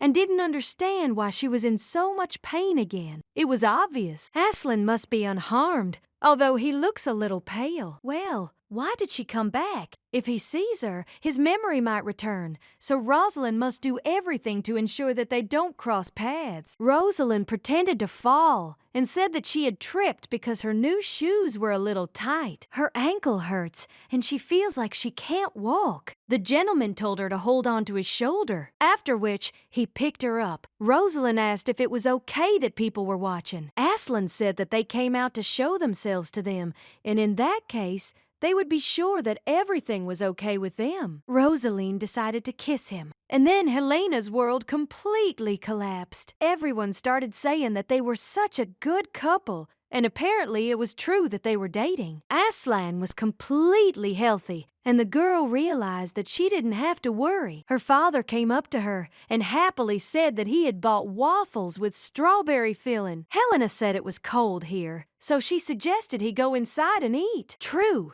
he was fine, and she was glad about that. Her father said that if she was really cold, they should go inside quickly. Suddenly, Jean noticed her mistress and was very glad that she had returned. But Helena said that she did not return, as she simply had business in the capital. Maid Gavrila told the mistress that she should now return to the mansion because the situation had become urgent. Helena was surprised when she told her that Aslan had lost his memory. Jean said that the gentleman does not remember anything after 20 years, and Rosaline takes advantage of this to become his lover. The girl was surprised by this. She'd read the video the night before, and it seemed like they were already in a relationship. The maid had no idea what she was talking about, because that couldn't be true. Rosalind Farido, this impudent girl, deceived her. When the master found out about this, he became very angry and ordered her to be thrown out. And when he heard she was ill, he rushed to see her, taking his summer with him, but got into an accident. Helena couldn't believe this could actually happen. She didn't want to believe it, because Aslan was irritated by their contract marriage. The doctor said that the gentleman must communicate with loved ones in order to regain his memory. They lived together for 3 years, and she was the closest person to him. The maid promised to take care of Farido, and she asked her to meet her master. She hopes this will help him remember the past. Meanwhile, Rosalind asked Aslan if she was heavy. The gentleman noted that he did not know. She used to be lighter, but that was probably because of her clothes. The girl didn't quite understand what it meant before, and he asked if he often carried her in his arms. It's vague, but that's how he remembers it. She often fainted due to illness. Suddenly, a memory came to him, and he was very surprised and did not understand what it was. Aslan asked Rosalind to return first. He asked the guards to escort the lady into the mansion. The Duke himself said he had much to do and would go to his study. The servant remarked that he would await his return. I'm talking to Rosalind Farido. He couldn't remember anything. Some scenes still pop up, but they seem to be unrelated to her. His servant approached him and informed him that the Duchess had arrived. He was surprised to hear this, but he ordered her to be let in. When he saw her, he remembered how she told him that she loved him. She also asked him to look at her and not at Rosalind Farido. Feelings and memories merged. The gentleman doesn't understand when and what happened. Everything was very mixed up in his head. Helena was scared because he was so pale. She started asking if he was okay. She came closer. She noticed that his face was red, and he had a fever. She tried to touch him, but he pulled his face away. In his memories, this girl threatened him and forced him to marry her and also live together for 3 years. But for some reason, looking into her eyes, he felt that he loved her. The gentleman noted that their contract had ended, so he did not understand at all what brought her here. Helena asked him if he remembered her. Her name is Helena Lorestan. The Duke almost went crazy as memories flooded him. But he couldn't remember anything about Rosalind Faridoe. He became very curious about who this girl was to him. Helena heard he'd been in an accident and lost his memory. He broke out in a cold sweat. Could he really be sick? To regain his memories, he was told to communicate with loved ones from his past. Even though they had a contractual relationship, maybe she could help him. Aslan cannot hide his emotions because of the overwhelming feelings. Aslan can't think of anything else but to hug and kiss her. The man thought he had gone completely crazy. He might have injured his head in the accident. The girl asked if he was okay. He immediately went into a defensive stance, which was dangerous, as he couldn't reveal his weak spot, as she was threatening him. He couldn't let her manipulate him again. So the gentleman asked who told her he'd lost his memory, and he believed that she came to him only because of rumors, and expected that she would be able to live at his expense. Elena lowered her head and said that she didn't come for this, but was simply worried about him. This girl threatened and used him, and that was not enough for her. She also coveted his heart. But why was he so sad to look at her tears? My heart felt like it was about to stop. Suddenly, a servant entered the room and announced that Lady Faridoe had arrived. The Duke allowed her to enter, and Helena was surprised that she had come there. The girl burst into the room screaming and started saying that there was something wrong with his face and asking if he was okay. She said that he hadn't recovered yet, and she was worried that he would feel ill while working. So she came. "I'll rest a bit. Her ankles are feeling better." The man knew that next to this girl, even his heart wasn't fluttering. She became so calm. He already thought he was going to die. Judging by his reaction, he hasn't fully recovered his memory yet. We need to get him to kick Helena out and never see her again. Rosalind angrily asked her why she even came, since Aslan said that their relationship was over. The woman said that she had been taking advantage of Aslan's kindness for 3 years, so she couldn't understand how she had the nerve to show up here. She believed that this woman missed luxury and the good life and was pestering him again, exploiting his feelings. She had no conscience at all. Rosalind shouted at her to leave immediately and never come back, and the girl told Aslan to sit down and rest. Helena cried and left. Elena considered herself a fool. She did not understand at all what she was expecting when she came here. She believed that Jana was mistaken and that nothing connected them except the contract, a 3-year contract during which she only annoyed him. The father greeted his daughter with a smile and asked if she had spoken with the Duke. The girl confirmed this and noted that he said he was fine, so she suggested that he go home. She also noted that she needed to buy some kind of gift for Mom and Aiden and ask what they would take. Rosalind was right, and she shouldn't come to him anymore. She needed to stop missing him like a fool. The Duke has been moving a lot, so his condition has worsened, and he needs to be given rest. Memories continued to surface in his mind after meeting Helena, so the gentleman began to wonder if he was happy when he lived with her. Aslan can't even imagine living happily with someone after his mother went crazy. Then he tried to calm her down, but his mother said that she had to kill him, and not just him, but everyone. Aslan asked his mother to let go of the knife, but she screamed at him to move away because she would kill him. His mother lost her mind, and he had to lock her up in a monastery. He made his father's death look like an accident. Perhaps that's why he had no interest in girls at all. He lived completely immersed in work, but a girl appeared who blackmailed him with a secret. Rosalind didn't understand if he was okay, because after they returned, he was constantly sleeping. His damaged brain and mind are recovering. Perhaps if he gets a good night's sleep, his memories will return. Rosaline didn't want to believe that his memory could return after meeting the Duchess. I dream about this girl again. He's in the monastery where his mother lives. His mother's funeral. He and you were surprised that his mother died in a monastery. Helena cried too, and said that Grace could now leave in peace. She wouldn't be hurt anymore. She cries louder than the master, so he was surprised that she was close to his mother. Although she is not the first beauty, she is very elegant and neat, beautiful even in mourning clothes. He gave her a handkerchief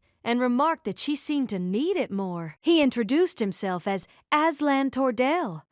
The woman remarked that he looked nothing like her. Aslan noted that he often heard that he sounded more like his father. Helena said that his handkerchief was dirty, so she would wash it and return it later. Perhaps he fell in love with this girl because of the feeling of loneliness after the death of his mother. Sadness or loneliness? Any excuse will do. He doesn't want to think that he wanted to live with her. His wind blew in a strange direction. Then she told him to marry her because she knows the secret he's hiding. His feelings for her have been twisted and tainted by her threats. This woman infuriated him, and he hurt her in every way possible so that she would not realize that he was in love with her. She asked him to look at her just once, and not at Rosalind Faradote. When she cried and begged him, he took pleasure. After rumors that he had proposed to Rosalind, Helena couldn't bear it anymore and left him. Aslan woke up, and Rosalind immediately ran up to him and asked if he was okay. In his dream, he jumped. "I miss Helena." Rumors spread about his accident, and people started saying that he was suffering because of the divorce, because the lady was not in the mansion at the moment. The red-haired girl said that he needed to rest some more. Aslan didn't understand at all why he had gone like this. The girl didn't understand at all what was wrong with him. It seemed like an ordinary dream, but the feeling in it was too realistic. The fact that she wasn't there drove him to such despair. Aslan wants to find her and beg her to return to him, but he doesn't understand why. He'd rather write that he went mad after his mother's death. Rosavan said that this wouldn't work, so she ordered to call a doctor. But the man grabbed her hand and said that there was no need to call anyone. The woman was surprised, and the gentleman decided that he couldn't show his weaknesses to anyone. He grabbed the girl and hugged her. With her around, he didn't feel the pain of those memories, so he's thinking about going back to his old self. He asked her if he'd proposed. The girl thought for a moment and said, "No, not yet." The Duke said that in that case, he would do it now. Once he gets his divorce papers sorted out with his ex-wife, he wants her to marry him. The girl immediately threw herself into his arms and said that she was very happy. He doesn't understand at all why he was so sincere with this Helena, but he won't let her manipulate him anymore. Aslan decided that he would break all ties with her in order to come to his senses, and if he married Rosalind, then Helena would no longer appear in his life. The girl was very happy. It was just incredible. She was so worried that he would drive her away when he remembered everything. But he asked her to marry him. Helena heard talk that Duke Tordell was getting married again. Someone heard that Rosalind Faradote contacted the best wedding dress designer from the capital. It looks like they are getting a divorce from the Duchess, and apparently, as soon as the documents are approved by the court, they will hold a wedding ceremony. Everyone just can't believe it because he loved his wife so much. In the end, everything turned out just like in the novel. No matter how hard Helena tried, she couldn't change her fate. A servant asked her master if he really would marry Lady Faradote,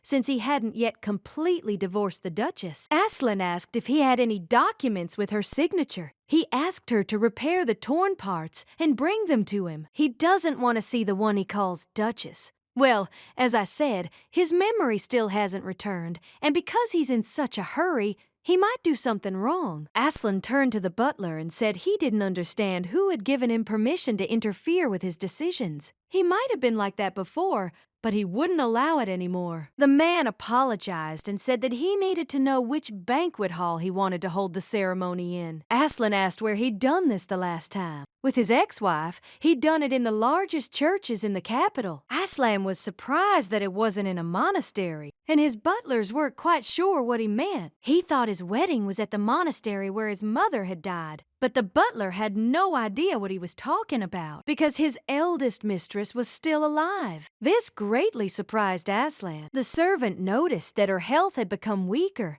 but she was still alive. The Duke asked where he had met Helena. They had met at a banquet, and then the lady had come to see him. That same day, they decided to get married. Memories began to come to him. Helena asked him to help her, in the form of Count Lorestan kidnapping her. He remembered. Even though these are small fragments, he begins to remember. Then he has no idea what this monastery scene was that he saw in his dream. Perhaps this was just a dream, and it turned out that Helena Lorestan did not threaten him. The butler asked what was wrong with his master, and he immediately ordered them to stop preparing for the wedding, because he needs to check something. His father was a real devil. Mom begged him not to hit Aslan and not to touch him. She was ready for him to hit her. Since childhood, he had one goal: to kill his father and become free with his mother. At 18, he had the perfect plan to kill his father and make it look like an accident. By the time my father found out about him,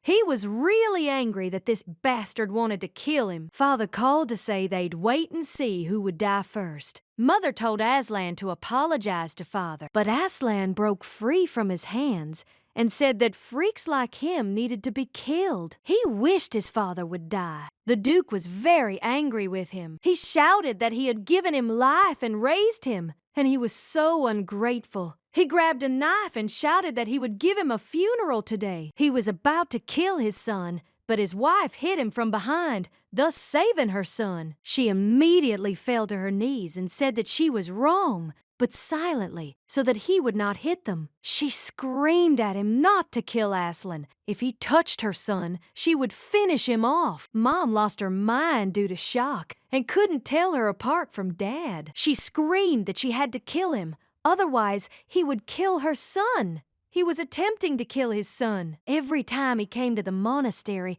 her mother would have a fit and go crazy. He could no longer visit her. According to the doctors, there was no improvement from that day on, and she never saw him again. But he's sure she's still alive. News comes from the monastery periodically. In that case, those memories were just a dream, and perhaps he really did marry Helena for love. Rosalind knocked on his door. The gentleman allowed her to enter. She noted that she heard that he had suddenly put the wedding preparations on hold. The gentleman told her that he needed to check something. And by the way, this applies to her too. He did tell her that he had an arranged marriage with Helena, and they've been living together for 3 years now. The girl happily confirmed this. It's vague, but he remembers it, and he definitely said it. A contract stipulating that they wouldn't bother each other for 3 years. If Aslan really loved Helena, then he doesn't understand at all why he lied about it. Rosalind was somewhat uneasy, having been led to believe that his memories were returning after his meeting with the Duchess. If he remembers everything, he'll kick her out again. Come to think of it, she'd heard his mother had been recovering in a monastery for a long time. The girl said that he had told her for sure that he had not married the Duchess out of love, and that they had a contract marriage, so even his mother was not invited. Count Lorestan was against this marriage, and therefore did not come. But his mother did not join the ceremony for another reason. True, his mother was not there, because he tried not to see her. When letters arrived from his mother, he yearns to go and meet her. He recalled his wife asking him what he was reading, but Aslan said it was nothing. The girl remarked that it was a letter from the monastery and seemed to be from his mother. Still, he said that it was so, and she congratulated them on their engagement and apologized that due to her health, she could not be present in person. In the novel, his mother, due to mental problems, did not see her son until her death. Helena suggested that they go to the monastery together and greet her, even though they were not a real couple. Aslan said that this would not happen, because his mother did not want to see him, and they were not on the best terms. Aslan would like to hide everything that concerns his mother, so there is no point in asking. Helena said that, in that case, he might not speak, but she would pray for him and his mother. She didn't use his secret against him. She didn't ask him about anything. She just stayed close. Aslan decided he had to meet her. Rosalind wasn't quite sure what that meant. The gentleman turned to her and said that they would postpone their wedding until he remembered everything. He thought that he could not make such an important decision in this state. He immediately called the butler and told him to buy him a train ticket to Ellawood. It seemed he should meet Helena after all. The man happily agreed. Rosalind shouted at Aslan not to do this, because his condition had worsened significantly since their previous encounters with the Duchess, and she's worried that it will happen again. So he shouldn't rush, but rather get some good rest and recover first. Aslan noticed that when he is near him, no feelings or emotions arise in him. He is completely calm. That's why he's sure he never loved her. Rosalind was in complete shock. He doesn't know why he brought her to his home, but he is sure of one thing. She won't help him regain his memory. He had asked to send her to Amber's house, so he ordered the servants to do so. Rosalind shouted at him that she had said it was a misunderstanding. The gentleman said that whether it was a misunderstanding or not, he would decide this after he remembered everything. And he apologized to her if he was wrong. He ordered her to be sent away. The butler would buy a ticket for the next train and ask the servants to prepare the luggage as soon as possible. The woman tried to stop them, but they took her away. Aslan still can't figure out what's true and what's false among what he remembered. For now, his head is so confused that he can't decide anything. He's only sure of one thing. All his memories are connected with Helena Laureston. He was happy whenever she was near. He felt it. So Aslan decided he had to meet her to find out everything. Rosalind asked everyone to wait, but was surprised that they all left, leaving her alone. She thought someone should serve her. We couldn't figure out how she would live alone. Rumors have it that the master asked me to look after her, and they will be busy preparing the room of the mistress, who will soon return. Razorin had no idea what to do now. She was utterly terrified and left alone. Helena was already awake, quite early. Mom thought it looked like she hadn't slept all night. We decided to ask if she could meet the Duke. Father said they had, but there seemed to be some misunderstanding. She looked like she was about to cry, but I have Duke Tordale, who would make her cry, so it's not at all clear what happened. My father also thought so, and noted that it seemed like this was something more than just a simple quarrel between spouses. When she lived with Aslan, she wrote that she was happy with him. She seems to like living with Aslan more than with them. Mom said that's how it is with everyone when they get married, and I was shocked that he was upset. Mom, though, is glad she wanted to live with them after being separated for so long. But she doesn't understand how she can watch her daughter suffer without forgetting Aslan. Her father believed she shouldn't suffer. Helena thought about his words when he asked her from whom she learned that he had lost his memory. It was the first time Aslan had spoken so rudely to her. If such a kind man could be so angry with her. So, that's what he thought about her all these 3 years. But she, like a fool, didn't notice this, and she was mistaken that he could love her. Helena considered herself a complete idiot. She was ready to never be so mistaken again. The Duke was surprised when he saw the village where Helena lived. His servant noticed that it was she. Even the village station is clean. The servant remarked that he had personally arranged the station. Aslan was surprised to hear this. The servant added that he'd heard that, on his personal orders, even in such a small village, the rails had been lowered and a station had been built. The gentleman did not understand at all why he was doing this and thought that it was again because of that girl. Aslan asked where she lived. Meanwhile, Helena was embroidering, and she pricked her finger. She remembered Aslan telling her to be careful, because those beautiful fingers shouldn't bleed. She considered herself a fool for even thinking such a thing. Aslan had only been so kind to her out of pity. Deep down, he must have thought she was shameless and annoying, and she didn't even know it. Suddenly, her brother called her. He ran into the room all excited, and the girl didn't get up, wondering what was going on. Aiden shouted for her to come out quickly, because Aslan, that is, the Duke, was there. Helena was in complete shock and asked what he was talking about. She ran to the window and looked at him. Their eyes met. The girl didn't understand why he was there, so she asked him what brought him here. Aslan was shocked with you that she got hurt and said that she should be careful, because blood should not come out of her beautiful fingers. Elena said that this was not so and began to fall on him because she caught her foot on the steps. The gentleman grabbed her in his arms. He apologized because his body moved on its own. It seemed, unlike the head,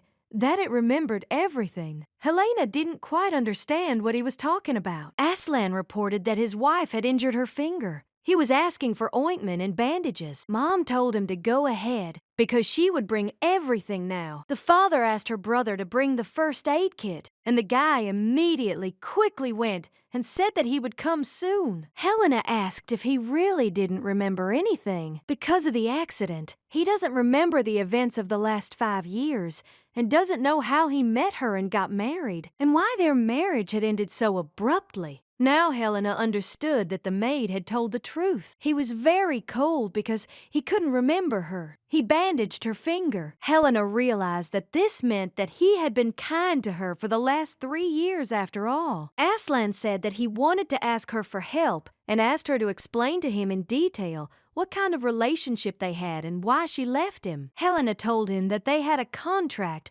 whereby they pretended to be married for 3 years and that the contract ended this year, and he just happened to have a girlfriend. True, Rosaline is his love, not Helena. He loved her even before he lost his memory. She almost got caught again. She was really tired of these strange thoughts. The girl decided she would never make that mistake again. She said their contract was over, so he didn't have to worry about her anymore. Besides, there is a man in the capital who is waiting for him, so she asks him to return to her. Aslan noticed that she was much thinner than he remembered, and her complexion was somehow pale. He believed that she was unwell, or that she was not eating well, or perhaps not getting enough sleep. Helena said she was fine, but suddenly she started coughing violently. The Duke took a mug of water for her and asked her to drink. Now he remembered that she was in poor health, and she often coughed. As soon as it got cold outside, she immediately fell ill. Aslan remembers everything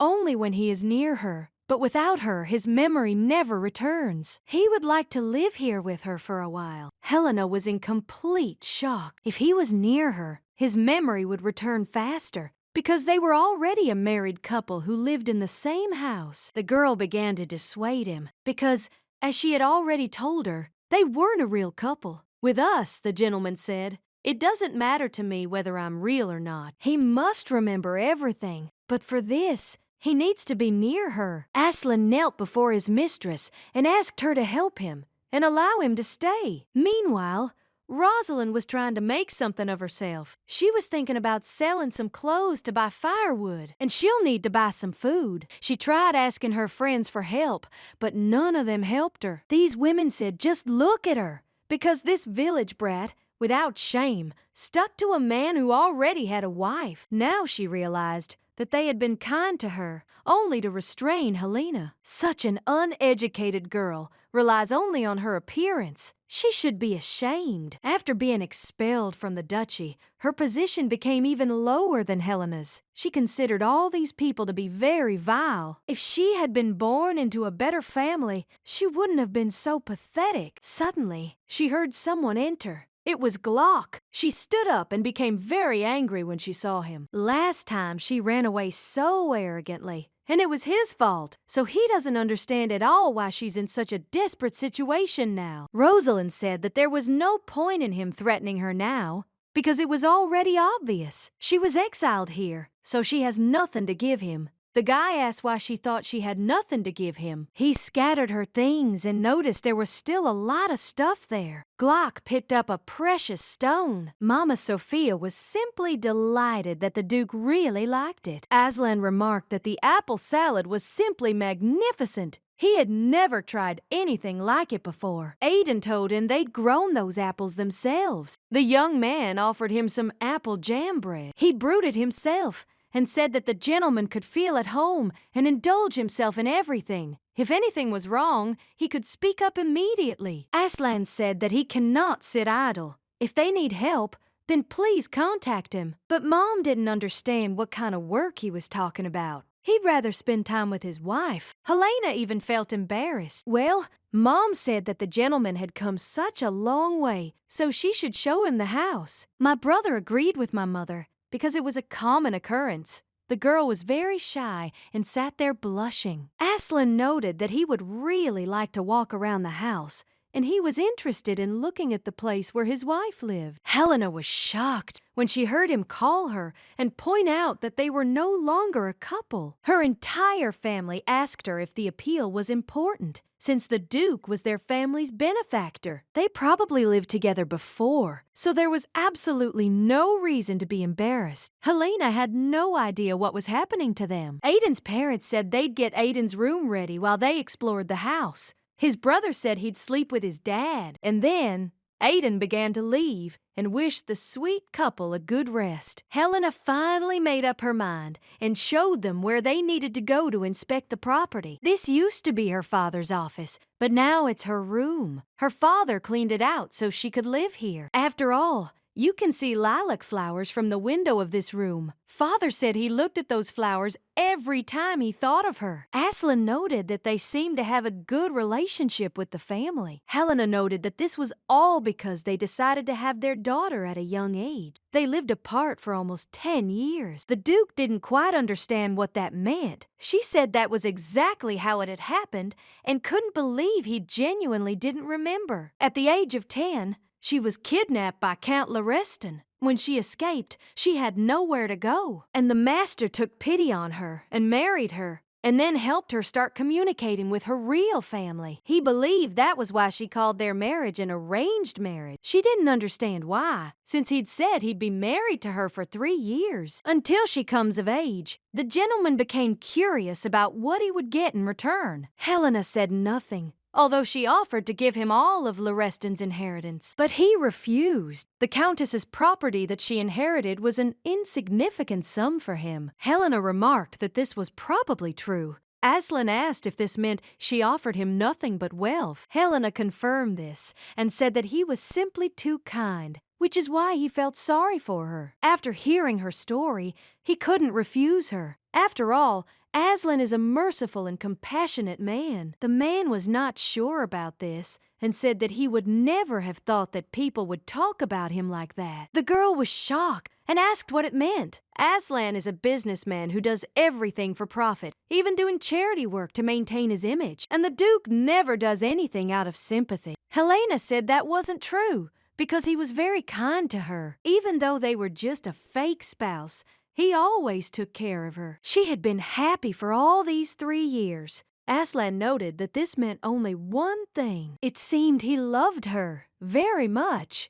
Helena was in complete shock. The gentleman noted that there was no other explanation for this, since from birth he had never been kind to anyone unless it was beneficial. The girl said this couldn't be true, but he assured her that she was the one who couldn't give him either money or fame. But he still tried to make her happy, and that meant her very existence. It was very valuable to him. Well, the girl said that this couldn't happen and she couldn't make a mistake again. The girl believed Aslan was confused due to his memory loss, so she said it was all wrong, since their life together had been irritating for all 3 years. They married for love. Their contract contained no mention of love, and they agreed not to bother each other for 3 years. The gentleman suggested that she seemed to be talking about his conversation with Rosalind. Helena remarked that this was true, and that was exactly what he had told her. They had lunch together when she was ill. He even spent her birthday with this woman. He may not remember, but the one he loved was Rosaline. The Duke said he didn't know why he said it then, as not all of his memories had returned. But he remembers the moment when he said this to Rosalind Farideau,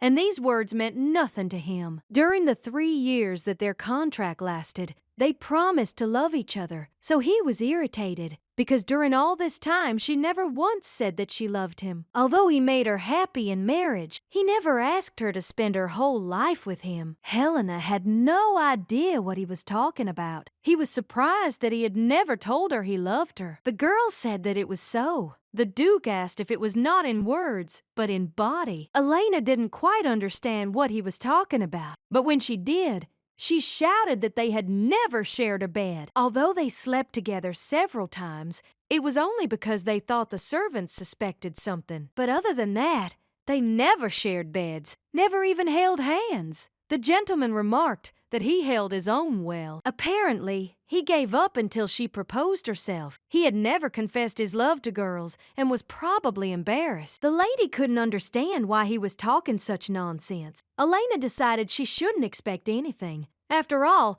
she didn't want to step on the same rake again. She started to walk away from him, saying it was a misunderstanding, and he couldn't judge sensibly because he'd remembered everything. She won't keep his hopes up or expect anything.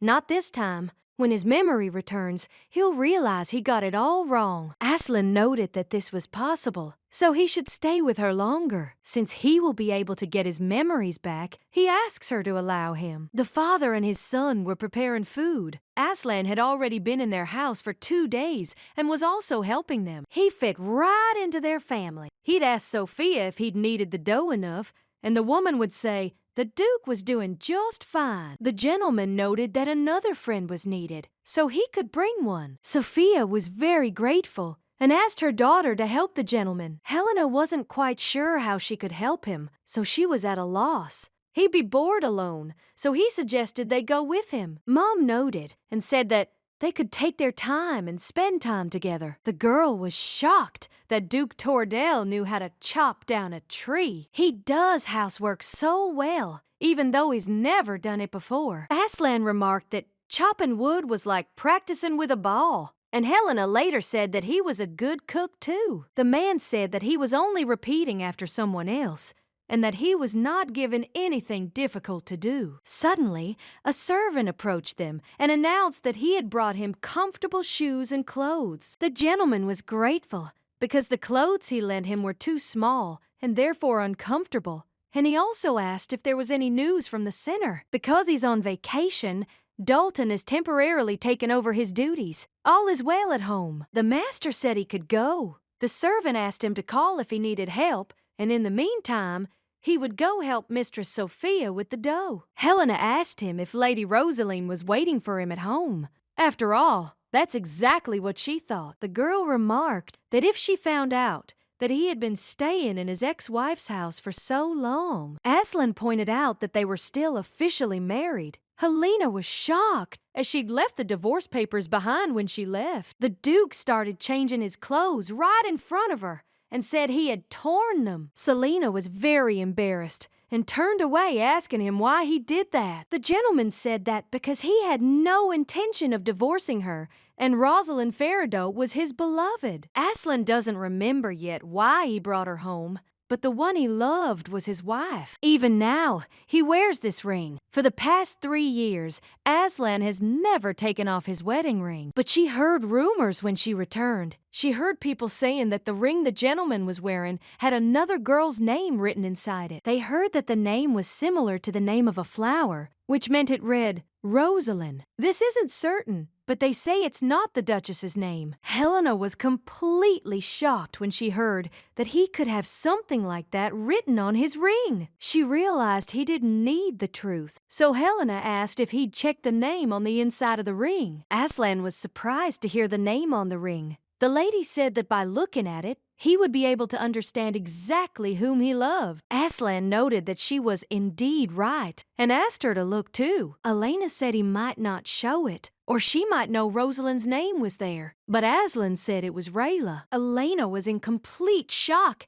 and asked what he was talking about. Her real name here is Rayla Violet. If you take a quick look, you might confuse it with the name of the flower. And so, these rumors spread. The Duke noticed that the more he listened to her, the more sure he was that he loved only her. She left her ring and went away, and it seems to me that there was no name on the inside of the ring. Helena noted that this was because they had an arranged marriage. Aslan understood everything, because this marriage had hurt her pride, and he was very sorry. But all these 3 years, it seems, Duke Aslan unrequitedly loved his wife, Helena, that is, Rosaline. Helena screamed that this couldn't be, and began to deny everything in despair. The man said that because of pride, he could not confess and lost 3 years, so she got upset and left him. Aslan promised he wouldn't be such a fool again, and he would change her feelings until Rayla Violet falls in love with Duke Aslan Tordell as much as he does with her. The girl noticed that he had never said anything like that before, and was acting like a different person. She couldn't believe that memory loss could change a person's character. Therefore, she does not quite understand whether this is the same Aslan she knew. Rosaline screamed at him to stop because the jewelry, the dresses, even the shoes she was wearing. The girl sold everything to give him money, so she doesn't understand at all what else he wants. Glock asked her if she thought that this alone could truly satisfy him. The girl screamed that this was all she could give him, because she had nothing else after all. Aslan had abandoned her too, so Rosalind can't give him anything to stop him threatening her. You asked about Glock. The guy asked her if she thought he'd come here to threaten her and get those pennies. Rosalind couldn't understand why he'd come here then. Glock noted that if they united, they could achieve a lot. These empty jewels will become nothing. Rosalind didn't quite understand what he was talking about. Glock called Rosalind Farido his love and kissed her hand and said that he would make her the Duke's wife. Aslan helped them with the housework in every way possible. Aidan was glad he got along so well with his sister. Aidan approached the gentleman and informed him that they had added cinnamon to the apple pie and asked if he liked it. The Duke said they could just call him Aslan and added that he loved and was also very grateful for the treat. The brothers shouted that if they needed anything else, they should call him. The girl couldn't stop thinking about his words about making her fall in love with him. She still didn't respond to those words. Maybe he was confused due to memory loss. Aslan remarked that it looked delicious, so he told her to try it too. He must have lost his memory if he's offering her cinnamon pie. She doesn't like strong smells, so she won't eat anything with cinnamon in it. I know about this. Aslan always, when she was around, cleaned up food with cinnamon. Helena was grateful and remarked that perhaps she would try. But he took the plate away from her and noted that she didn't like that kind of food. A few days ago, she ate apple pie with pleasure, which means she doesn't like cinnamon. Aslan remembered that she didn't like strong smells, so he assumed she had a sensitive nose. Helena didn't understand at all how he found out about this and assumed that his memories had returned to him. Aslan noted that this was not true, because he had simply guessed. She'd looked at that piece of pie with such apprehension. Judging by what she'd asked of his memory, he'd known about it before. Helena noted that this was true, and she was always surprised by this, as he had a very good memory and was always so caring. Aslan was surprised and asked again if she was talking about him. The girl said that once he heard the information, he never forgot it. The Duke noted that if it was important information, then it was, but he never remembered anything that didn't interest him. Aslan remarked that his wife must have been very important to him, since he even knew her taste. He doesn't even remember the names of people connected with his business, and he often confuses their faces. Aslan believed that perhaps she was secretly hiding a lot of money from him. Serena was simply horrified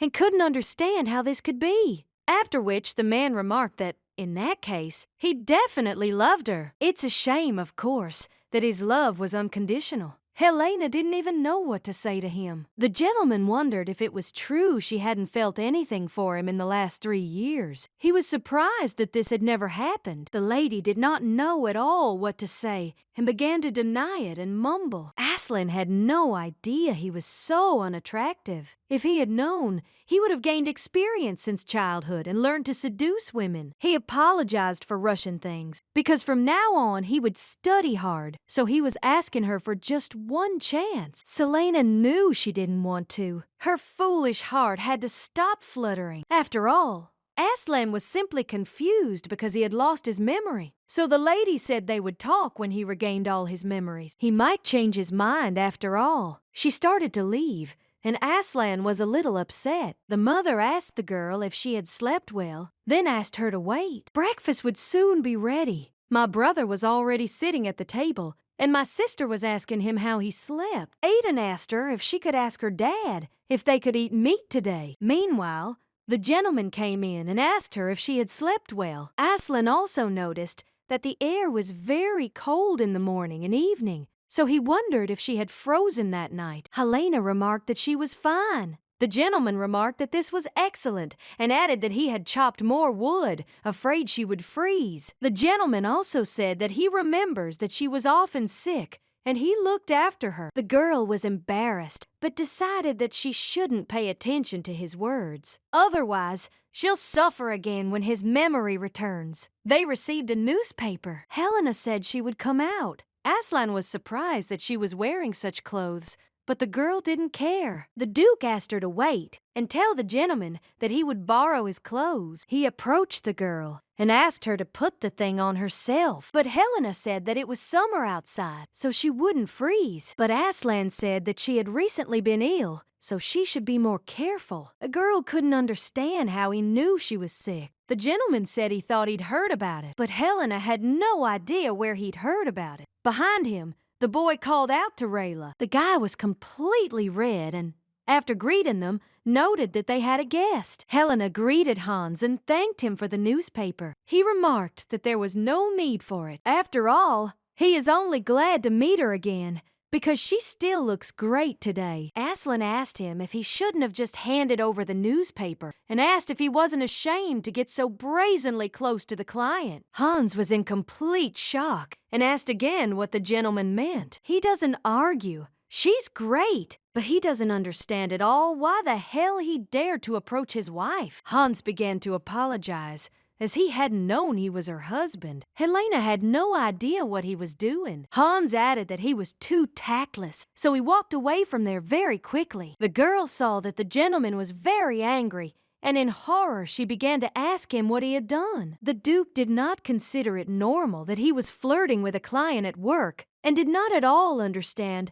what kind of negligent attitude to work this was. Elena didn't understand at all what the point was, or why he'd even bothered to intimidate him. He was swarming around his beautiful wife like a fly, so he couldn't just watch. Although he understands that looking at her beauty, it is difficult not to lose one's mind. That's why he didn't do anything. Elena couldn't understand how he could say such things without batting an eye. She assumed it was because he had lost his memory. He hadn't been like this before. When they lived together, he never scared away men who approached her. On the contrary, she was the one who was always jealous of him, because Aslan is the ideal man for all girls. Helena noticed that he had indeed changed, but the gentleman did not understand at all what she was talking about. The girl thinks that he is not the Aslan she knew. Similar, of course, but not the same. The Duke wondered what had changed in him. It was difficult to explain to her, so the gentleman asked if she could tell him in detail what he was like in the past. He was told that telling him about his past would help him regain his memory from the person who was closest to him. Helena noticed that he was very caring and kind, and she liked that he was always polite to others. During the lean season, he shared his grain and supported the poor and needy every year. No matter the circumstances, he always did it, but he never made it public. Aslan was shocked with you, what she calls kindness, and the fact that a businessman is involved in charity. And he regulated taxes, just so that the imperial family wouldn't reproach him. The woman said that he could not pass by when he saw a person or animal in need of help, because he was very compassionate. Aslan thought for a moment and remarked that this was truly unexpected, since he didn't like animals, and he'd never felt sorry for anyone. So, that means he probably just wanted to look better in her eyes. It's not funny at all. You can see in her eyes that she considers him the best and kindest person in the world. Duke Tordale must have been simply very afraid of undermining her trust. If he pretended to be such a person for her, then maybe she fell in love with him too. If this is true,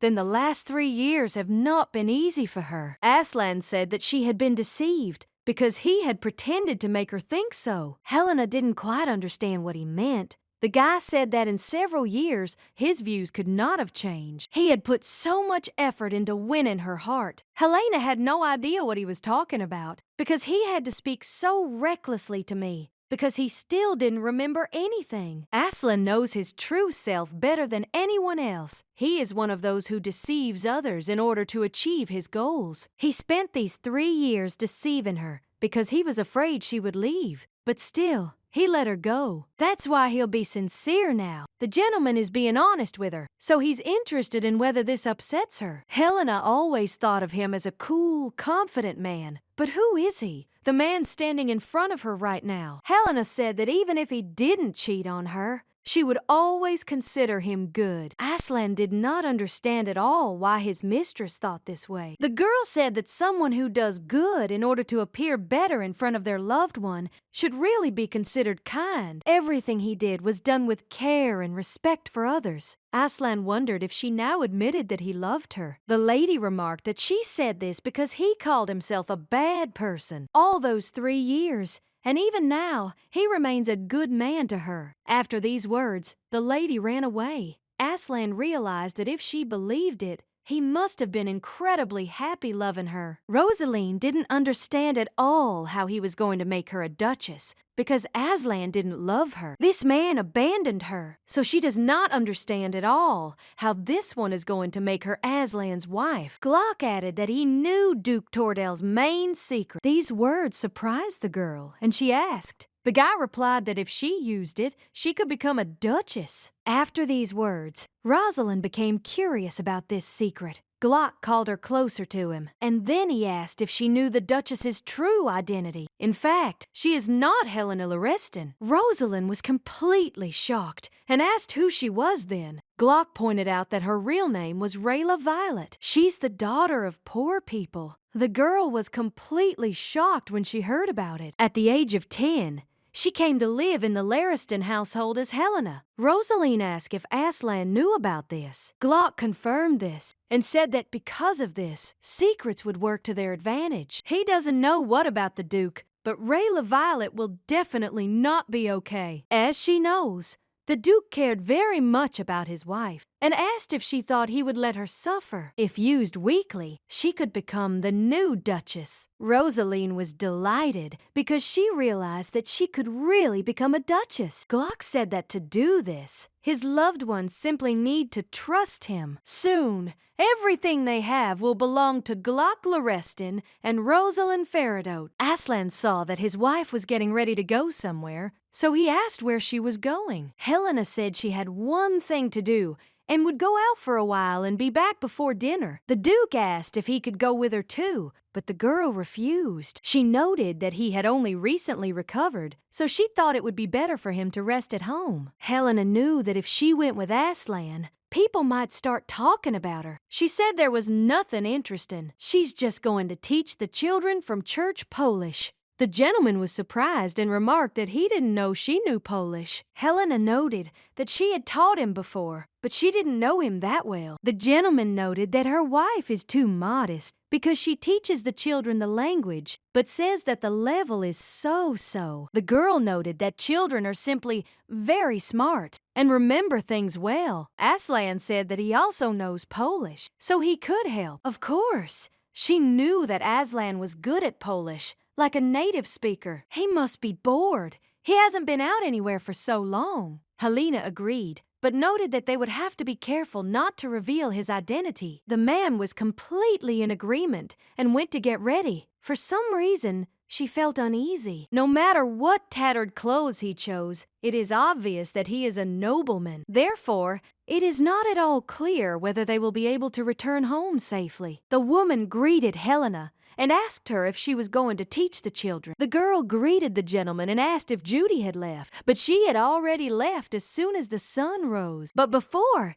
she always ran away when she told her to study. Apparently, she teaches well. The woman also asked who the young man was. Helena noted that he was a guest in their home. The woman remarked that they looked so good together, but the girl said he was just an important guest, nothing special. Helena turned to Aslan and said that they needed to go quickly, and then immediately ran away. It's so hot, even though it's not even summer yet. Maybe it's because Helena was walking fast. Aslan suggested that they rest a little and then continue on their way. They sat down on a bench together, and the man took off his cap. Helena didn't quite understand what he was doing. Aslan started using the kapeluk as a fan. He said he'd be useful. Helena noticed that he really was like a different person and behaved like a child, so she did not believe that he was her lover. It's not that Helena doesn't like it. It's just that it makes her uncomfortable. The children were absolutely delighted to see their teacher. Helena asked if they were doing well. The boy said that he had done all his homework, But they were surprised when they saw someone next to her. They had no idea who it was. They weren't seeing him for the first time. The girl told them they were her guests, and she'd like him to attend the lesson with them. The Duke introduced himself, after which the children smiled and said they were perfectly fine with it. She said that children remember everything well, because they obey. But he doesn't understand why she underestimates herself so much. Apparently, when she was a duchess, she also greatly underestimated herself. Aslan Tordell has the feeling that she is used to this. Looking at her, memories began to return to him. Before his wedding, he sometimes had ones in which a girl he saw for the first time appeared. But after he met her in real life, he realized that these were memories from his other life. Memories are too different from reality to call it a prophetic dream. If we assume that past lives exist, it could easily explain all the chaos that is happening now. His head is still in complete disarray. But he knows one thing for sure. Yes, the one he loved in his past and present life was not Rosalind Faridoe, but Rayla Violet. A girl approached him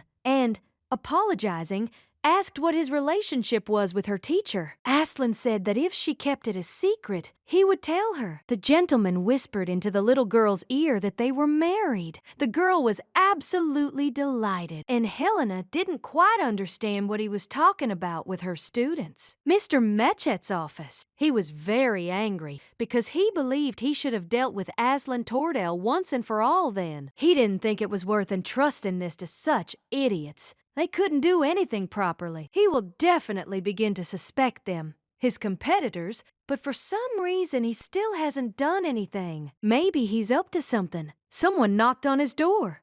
It was Glock. When he entered the room, you noticed that the gentleman was quite angry, but he thinks he can help him. And he also asked what he thought about it. The man had no idea how he'd gotten there. Glock kept coming closer and telling him it didn't matter, and he noted that it was he who ordered the murder of Aslan Tordell. The man started asking what he was talking about and pretended that he didn't understand anything. Glock said he'd better make sure his people didn't start talking trash. The men said among themselves that Macketti had given the order to kill Aslan. He was surprised and noted that he was a major businessman, so it was strange that he approached him. Glock overheard all this and was very happy, because now he could use it against him. Maquette was annoyed because this idiot had set him up. He thought luck was on his side because most of the officials and relatives of this family support him. Many told him that the Western Branch would definitely end up in his hands if he killed Aslan. The man had to think of a way to get rid of him once and for all. So he decided to ask Glock what he wanted, and he assumed he wanted revenge. The guy laughed and pointed out that he had said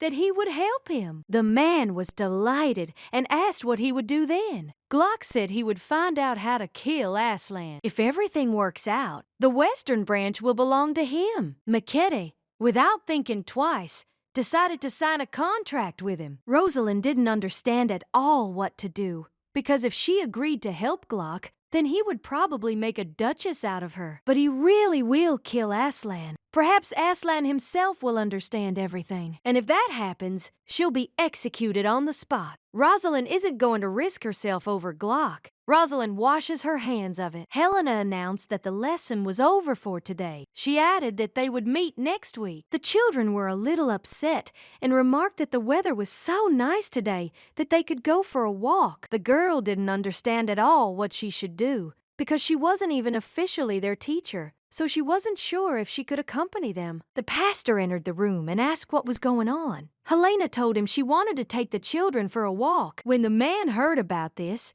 he remarked that he thought the children would really be happy. This means they can. Usually, they're alone, running around in the forest or at the sea, so it would be even better if she went with them. This is just great, and Helena suggests that they all go to the coast together. The boy asked the teacher if they could play in the water. They wanted to swim in the wine, but the teacher said that it would be better for him to do this another time, since they didn't take a change of clothes. The boy really wanted to get into the water, but his friend suggested that instead, he play hide and seek. Meanwhile, the girl invited the lady to play and build a sand castle. Helena didn't mind at all, and together they all began building a sand house. Afterwards, The lady wasn't quite sure where Aslan was. Meanwhile, he was playing with the boys. The girl noted that he is good at everything, even when he is not with children.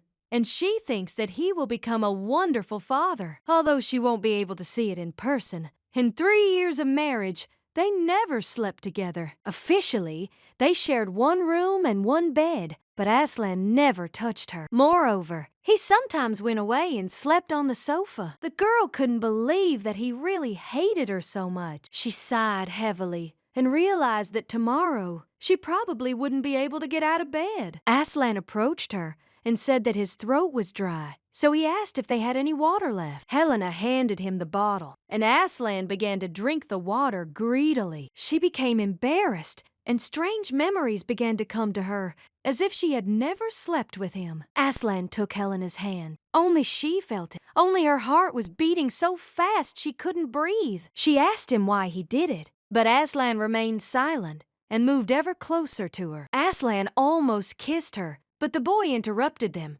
calling the teacher. Helena immediately jumped up and said she was coming to him. Aslan looked a little sad. The girl did not understand at all how this could happen, and she could not believe that she felt desire at such a moment, but she started to brush it off because she couldn't. She didn't know why Aslan was acting like this, but she is sure that he will regret it after he gets all his memories back, and she doesn't want that and won't let him slip. Helena needed to stay away from him. The next day, she was very tired. After what happened yesterday, some kind of devilish whisper began to torment her. Since she loves Aslan, why can't she just accept the fact that he is also drawn to her? There are so many thoughts that she cannot even sleep at night and ran away from home under the pretext of wanting to put the priest's book aside. Helena understands that the current Aslan is showing romantic interest in her, but she needs to come to her senses. He just needs to meet someone else, and then everything will change. She noticed that there were a lot of people in the village today, and suddenly someone called her. It was Lady Emily. Helena was delighted and immediately approached her and greeted her. They've never been close, so it's not entirely clear what she needs. Emily said that she wanted to ask her something, and that's why she was wondering if she had a minute to talk. Lady Emily said that she was still single and looking for a husband. Is it possible that the reason she came up with? The woman whispered to her what kind of relationship she had with that handsome man with blonde hair. Emily saw them a couple of days ago. Helena asked if she was talking about Aslan. The woman was surprised because she found out that was his name and noted that he even had a cool name. Aslan is so popular. However, it is really not surprising. Helena noted that she noticed that the atmosphere in the village seemed to have changed, and she believed that something had happened. Emily didn't understand at first, but then she said it was because of the festival. The festival will take place in Ares for 3 days. Tomorrow is the first. Their village is very close to the city. That's why everyone is so excited. Helena was delighted to hear this. Well, Emily kept asking about Aslan. The girl said that she had a lot of things to do, so she would go and was grateful to Emily for telling her. Mom suggested taking a break tomorrow and going to the festival, since there are no urgent matters. My father thought it was worth spending time together before work increased. Aiden was very happy because it was great that they would get a break from work and have fun at the festival. He thinks it's going to be a truly wonderful day. Helena said she's never been to a festival before, so she's really looking forward to it. The brother was surprised by this. He thought that since she had pressed meat in the very center of the country, she had already gotten tired of them. But that wasn't the case, and this was his sister's first festival. She had once attended a similar event organized by the imperial family, but this place looked more like a Soviet party for the aristocracy than a festival. Aiden decided to ask what was going on with the Duke. Aslan said it was the same with him. The man had never been to a festival like this before either. Since this would be the 3 of them's first experience, they had to try everything. Aslan was surprised that he would go with them. The whole family, surprised, asked him if he wanted to go with them. Ruslan noticed that they said they wanted to go with the whole family, so he thought he shouldn't accompany them. The father noted that this is why they need to go together, because they live under the same roof and this is considered a family. Aslan had never experienced anything like this before, so he asked again if he really could be with them. Everyone happily confirmed this, and Helena added that the more people, the merrier. Family. The Duke was shocked by how much warmth was contained in one word. A servant came to him, and the master asked how things were in the capital. The man reported that everything was relatively fine, no serious problems. However, he received a letter. The gentleman was surprised and began to read it. This was Rosalind Feridote. He read the entire letter carefully. She said she had an important story to tell and wanted to meet him secretly. The Duke had been suggesting that this was shameless, and now it was clear that this woman had lied to him. Apparently, Rosalind didn't yet know that her lie had been exposed, which is why she so shamelessly sent him this letter. Aslan said that he needed to go to the center as soon as possible. There was no need for the master to visit in person. Therefore, the servant said that if he ordered it, he would quickly sort everything out. But Aslan didn't agree to this, because he would do everything himself. He was quite angry. He decided he wouldn't let this woman go unpunished, for she had dared to take the place of his beloved wife. He would make her pay for her insolence. Festival day. Mom Sophia helped do her daughter's makeup. Helena looked simply amazing. She had never seen anything more beautiful in her life. So her mother truly is a sorceress. Sophia noted that her daughter is very eloquent. Sophia said that that was all, and they should go, because they were expected. The father was shocked when he saw his daughter, and said that her beauty blinded him, and now he was unable to open his eyes. Aiden was shocked too. I said that his sister looked great, even a little different from herself. Selena was grateful for such kind words. She deserved them, because today she looked especially beautiful, and he believed that Aslan thought so too. Aslan agreed with them too, and he told her she was simply incredible. This embarrassed Helena. The parents decided to go somewhere together, but the children came with them too. The mother turned to her daughter and said that it was a very lovely pendant, and it suited Helena very well. The girl became embarrassed, and Sophia offered to buy it for her, but Helena said no. But she was still grateful. The girl didn't want to bother her family with unnecessary expenses. As she continued to look through the assortment, she noticed a very beautiful bracelet there. Continuing the festival, suddenly, Helena began to wonder where Aslan could have gone. She looked around and saw him, then went up to him and asked what he was doing there. She saw that the gentleman was holding the very same bracelet. She was surprised that he had bought it, and now she understood that he saw everything. But she didn't understand at all why he needed all this. She asked him if he had even bought what she had barely glanced at. Aslan was embarrassed. He just bought it and didn't even think about it. So he's interested in whether he did everything right, like before. Or will she now feel obligated because of this? Then their father approached them, having finally found them. Father thought it was time for them to go, since they still had to go to work the next day. Sophia agreed with him. Helena wanted to ask Aslan if he bought all these things, but she didn't have time. And then she agreed with her mother that it was time for them to go. Well, Father said that, let the two walk around a little longer, because they say that the most interesting part of the festival will be in the evening. Aiden asked why too, since he wanted one too. But his parents told him it was time to go home and wish their daughter a good time. Aslan suggested that she enjoy the festival while she had time. Selena agreed with him and said with a smile that they could move on. On the way, they noticed that people were dancing there, so Aslan invited her to dance. The gentleman remarked that it looked like everyone could dance here, so why shouldn't they join in? Helena agreed. Aslan told her to follow her heart's lead, since they weren't at a ball. They happily danced all night, and suddenly, Aslan picked her up in his arms. The girl was very embarrassed, but simply smiled at him, and they weren't having a fun time together. Rosalind, meanwhile, did not understand at all why Aslan still had not answered her. Glock came to see her. Rosalind asked him what had happened. Almost all the preparations were complete. The main problem was whether Aslan's memories had been restored, so I asked her if she had any idea about that. Rosalind said that if he had remembered everything completely, he would have come to the center with Helena a long time ago. But since they still haven't arrived,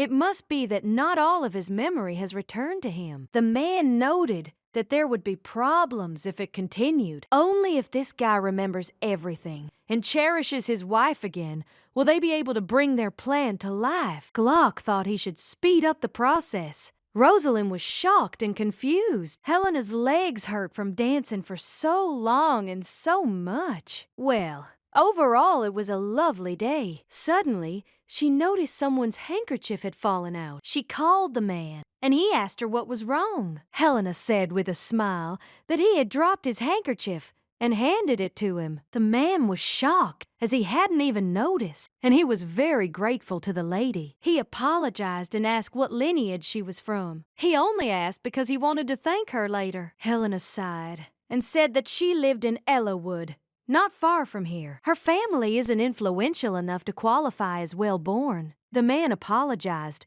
assuming she was coming from out of town on vacation. In fact, this is not true at all. The man smiled at her very much, but Aslan approached them and asked what was going on. The stranger said he wanted to thank the lady for picking up his handkerchief. Ruslan noted that he thought he had already managed to do this, and if he had nothing more to say, then he could go. He became frightened and said that in that case, he asked permission to take his leave. Helena was grateful to him for his help, but he really didn't say anything like that. Aslan asked if collecting handkerchiefs was her hobby, the same this time as last time, so he doesn't understand at all why she keeps doing this. Aslan's behavior is unreasonable, but Helena realized that from his words, it was clear that his memories were returning to him, so the girl asked him again what he had just said. Aslan was shocked and assumed she was upset by his jealousy. That's why he said he hadn't said anything like that. Helena didn't quite understand why he suddenly denied it. After all,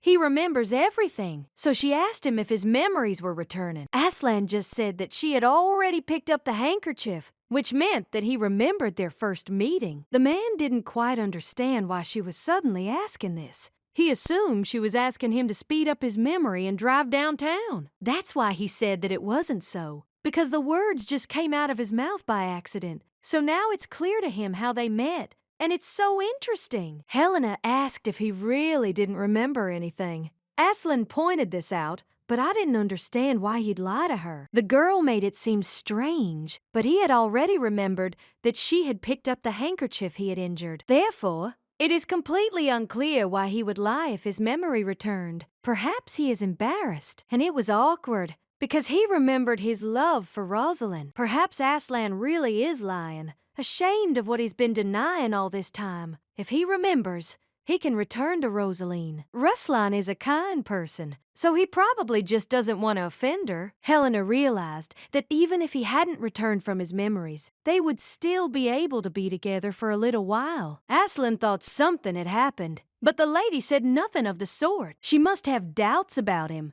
It's understandable.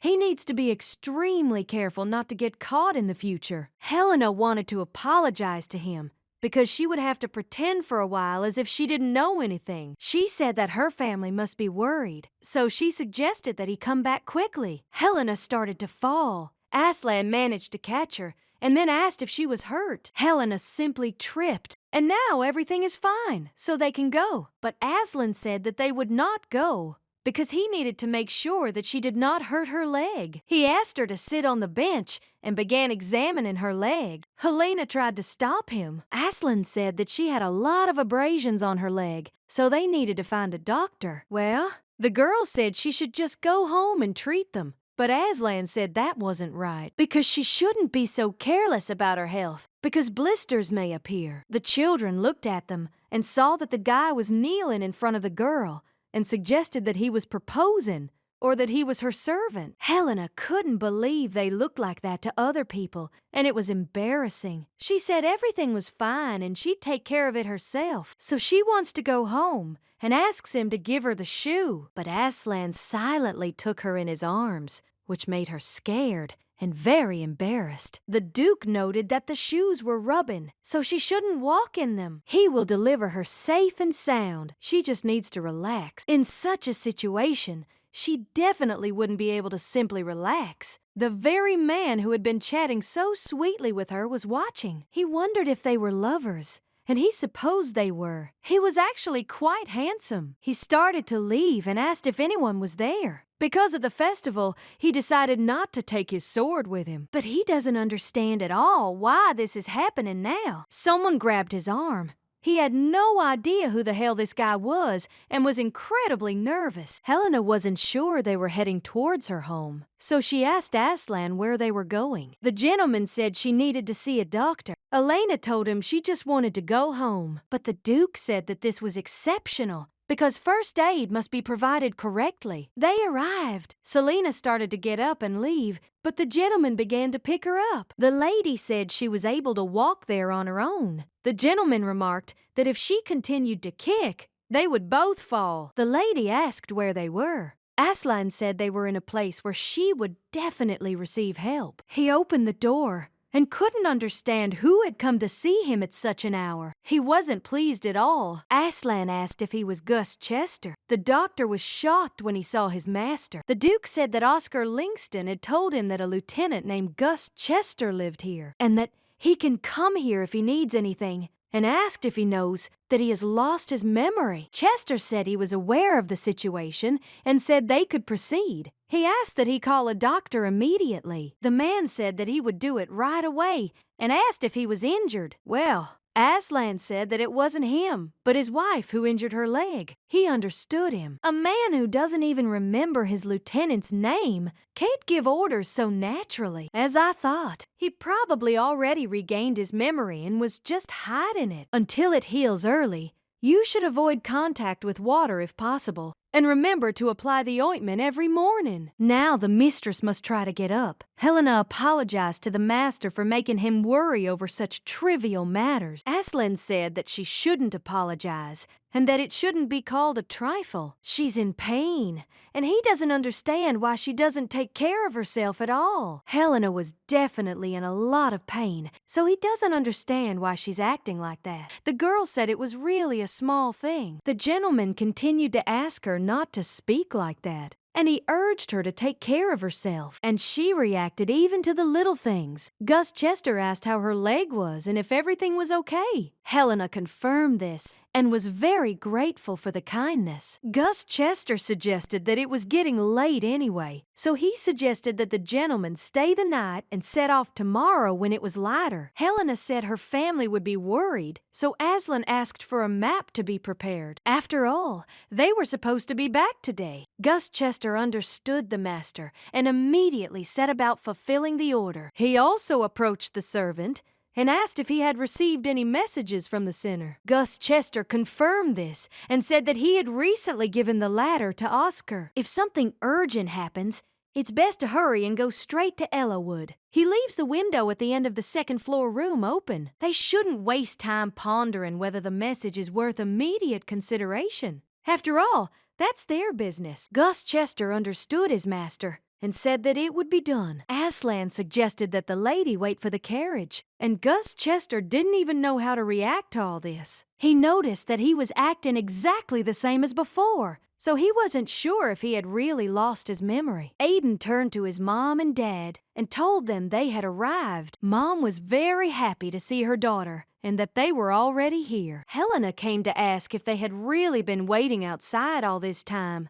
The parents were simply worried that something had happened, and then they asked what had delayed them. His sister hadn't returned, so his mother was about to send him to the pastor for a carriage. Of course, a lot of things happened, but the girl said that nothing serious happened. Helena said it was so much fun that she lost track of time. Something did happen. Aslan said this and added that his wife had injured her leg and they had gone to the doctor, which is why they were delayed. Her parents were shocked that she had hurt herself and started asking what was wrong with her leg. The girl told her parents that everything was fine now. Aslan only watched with a smile. The stranger who had lost his handkerchief asked who the man was. Glock asked him if he is interested in this girl, because he can help him. Frankly, he thinks it was love at first sight. However, the man Lady was with seems to value her very much, and he doesn't think he can do anything to counter it, so his help in this case is useless. Glock asked if this was true,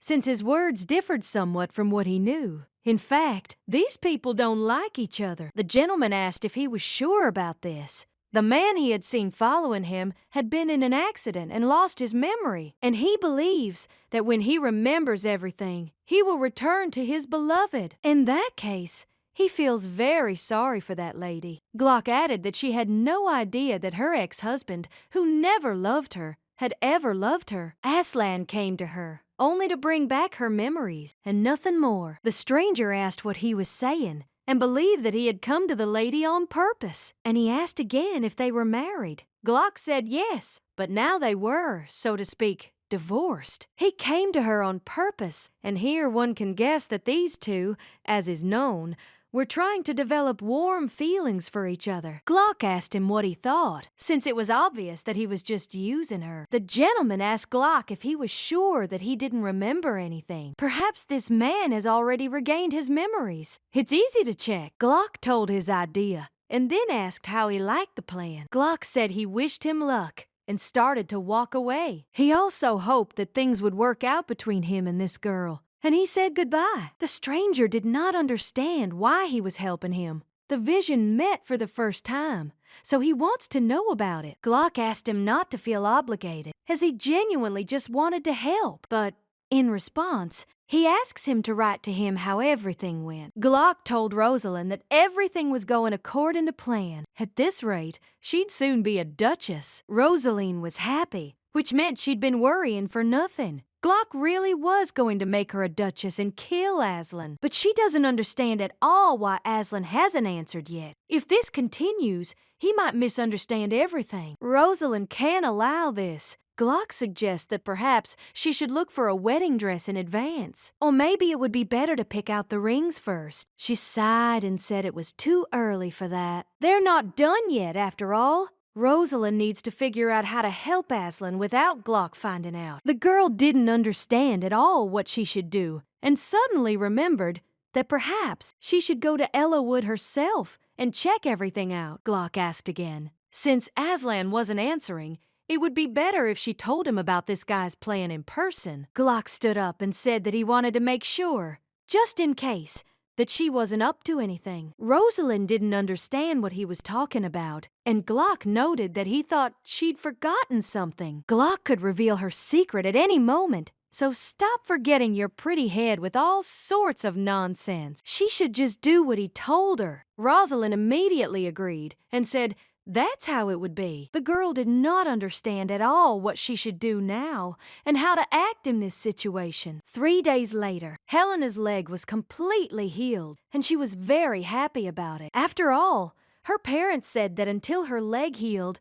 she couldn't leave the house, and if she needed anything, she had to speak up. Because of this, it didn't leave the house for 3 whole days. She sat on the bed with a smile. Helena did not object to this, only because she felt awkward seeing Aslan after he had carried her in his arms. But today, she definitely has to go out for a walk. Before, she could lie in bed for weeks, but now it's not so easy. The locals are asking so many questions about Aslan that she doesn't even know if she should go out. This was Aslan's first time in Ellawood for such a long period of time. He hadn't been here for a very long time, and it seemed to her that they had become closer here than they had ever been at the estate. Helena thought he was a serious person, but inside he was just like a child, just as restless. She still loves Aslan, but she came here because she did, so that her feelings would disappear. Suddenly, she heard his voice calling her. She had no idea why now. She decided that was it, and it was time to let Aslan go. She noticed that there was a similar hill near her previous home, and Helena was glad she'd found a similar place. Aslan was surprised, but it's cool. When she lived at the Tordell estate, her favorite place was the garden, and he planted many different flowers for her. Apparently, they were on good terms. But Helena can't say that. Aslan acted friendly, but she couldn't understand his true feelings. At one time, she thought he liked her, but later he became cold and distant. This ambiguous attitude left her stunned. Helena asked if he would have any questions about what he was like before, because she can tell everything she remembers, but Aslan didn't understand why he needed it at all. The girl said that this was so that he would remember everything faster. If he really does remember everything, then she can't turn a blind eye to it forever. Aslan believed that she wanted to do this so that his memories would return and he would leave her. Helena would like him to stay, but he needs to go. The girl said that was exactly it, because he was a busy man, and they were definitely waiting for him in the capital. As he told you, since his wife intends to kick him out, he will obey. Helena said she didn't tell him he had to leave. Aslan said he knew exactly what would help him remember. The man kissed Helena. It was so sudden that the girl was startled. Helena found it hard to breathe, so she jumped away from him. She began to breathe heavily. The girl understood that she needed to say something, but her head was in complete disarray. They say that memory can be restored by replaying past events. Since they were no longer a married couple, something like this was probably not uncommon, but his memories have returned, and he knows for sure that they didn't kiss. The girl told him they hadn't done anything wrong. He remembered everything, including the fact that their marriage had actually been arranged. Aslan noted that she was so convinced that his memory had returned. Helena asked if this was really true. Aslan said he wouldn't deny it. However, the memories are still incomplete. For example, their married life. It seemed to him that this was absolutely normal for a couple.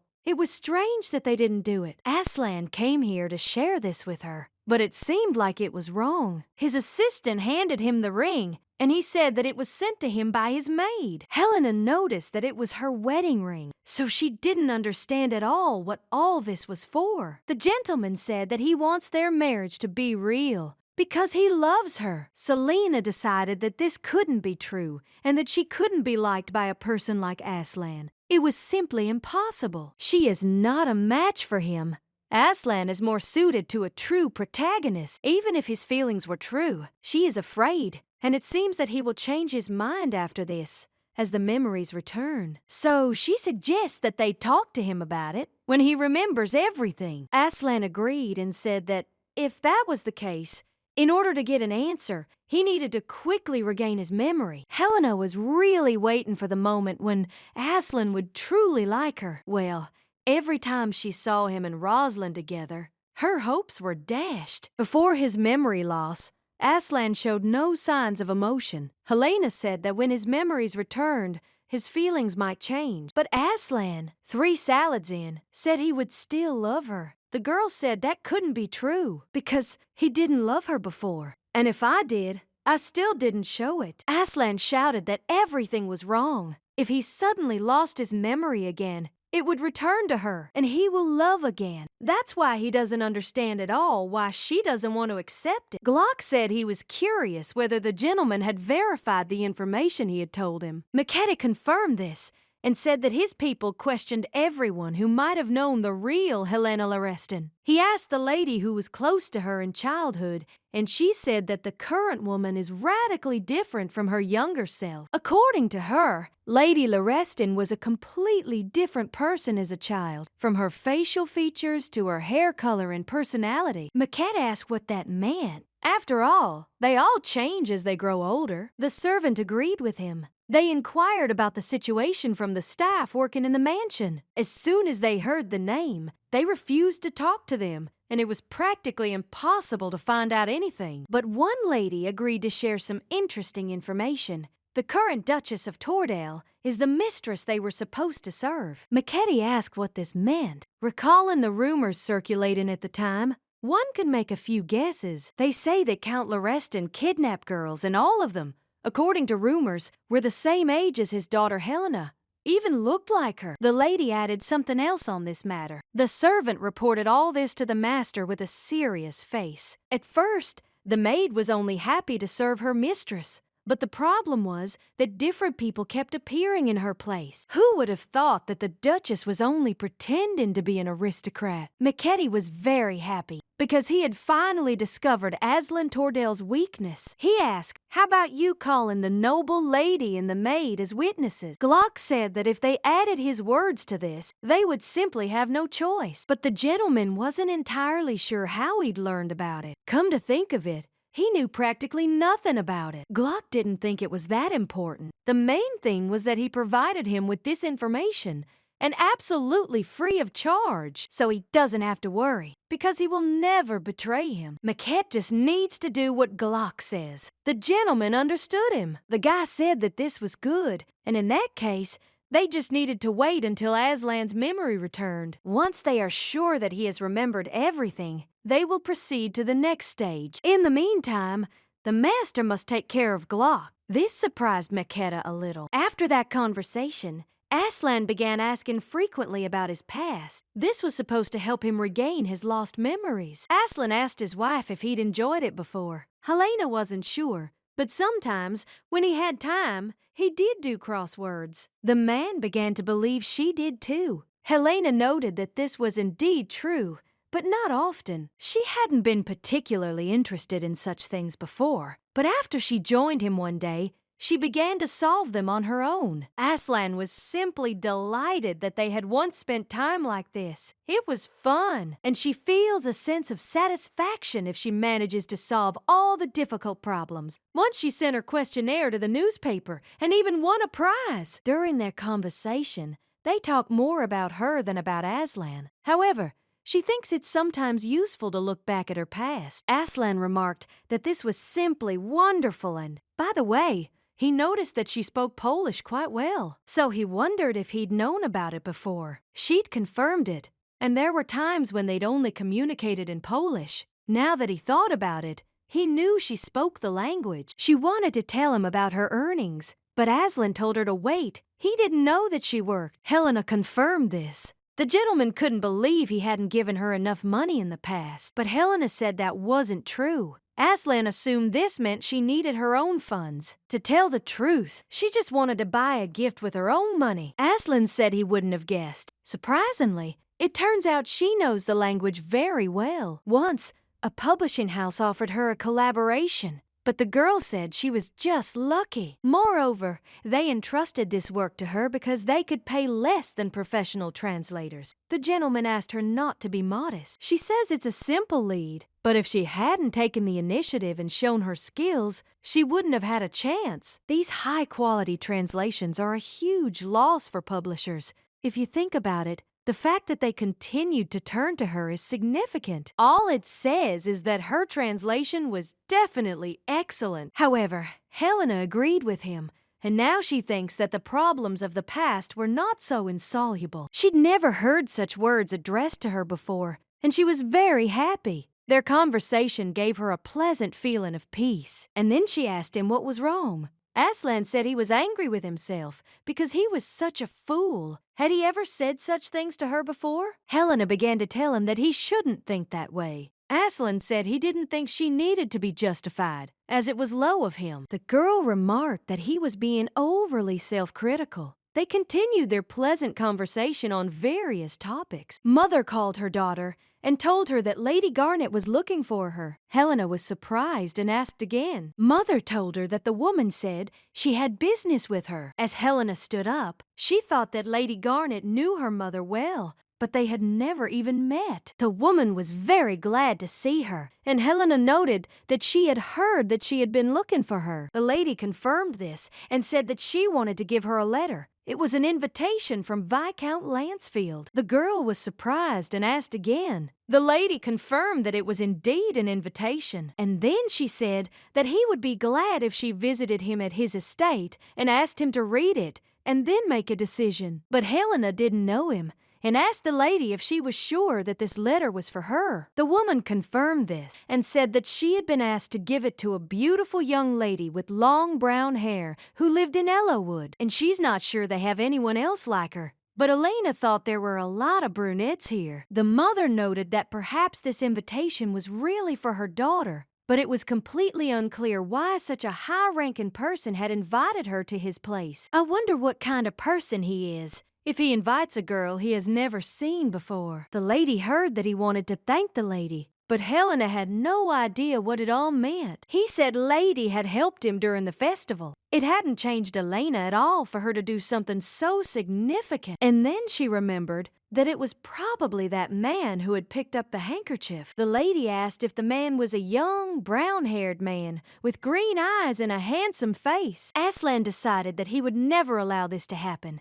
because it was him then. Helena doesn't know the details, but she seems to understand who we're talking about. People said that's when she caught the Viscount's attention. They heard a crunching sound. The Duke broke something in his hands. He immediately apologized and said he simply misjudged his strength. She asked them to continue their conversation. Her mother remarked that she thought it was too much, because no matter how grateful he was to invite a girl to his estate, it was strange. These are all excuses. If he simply wanted to thank the lady, he would have sent a servant to her with money. The lady said that she thought the Viscount had fallen in love with the lady at first sight. She shouted that this was nonsense. Of course, her daughter was incredibly beautiful, and even if he didn't fall in love, it wouldn't be surprising. But they only saw each other once, and inviting a girl to your home after just one meeting is too much. People thought that this was not too much at all, because he was simply interested in the lady. Differences in status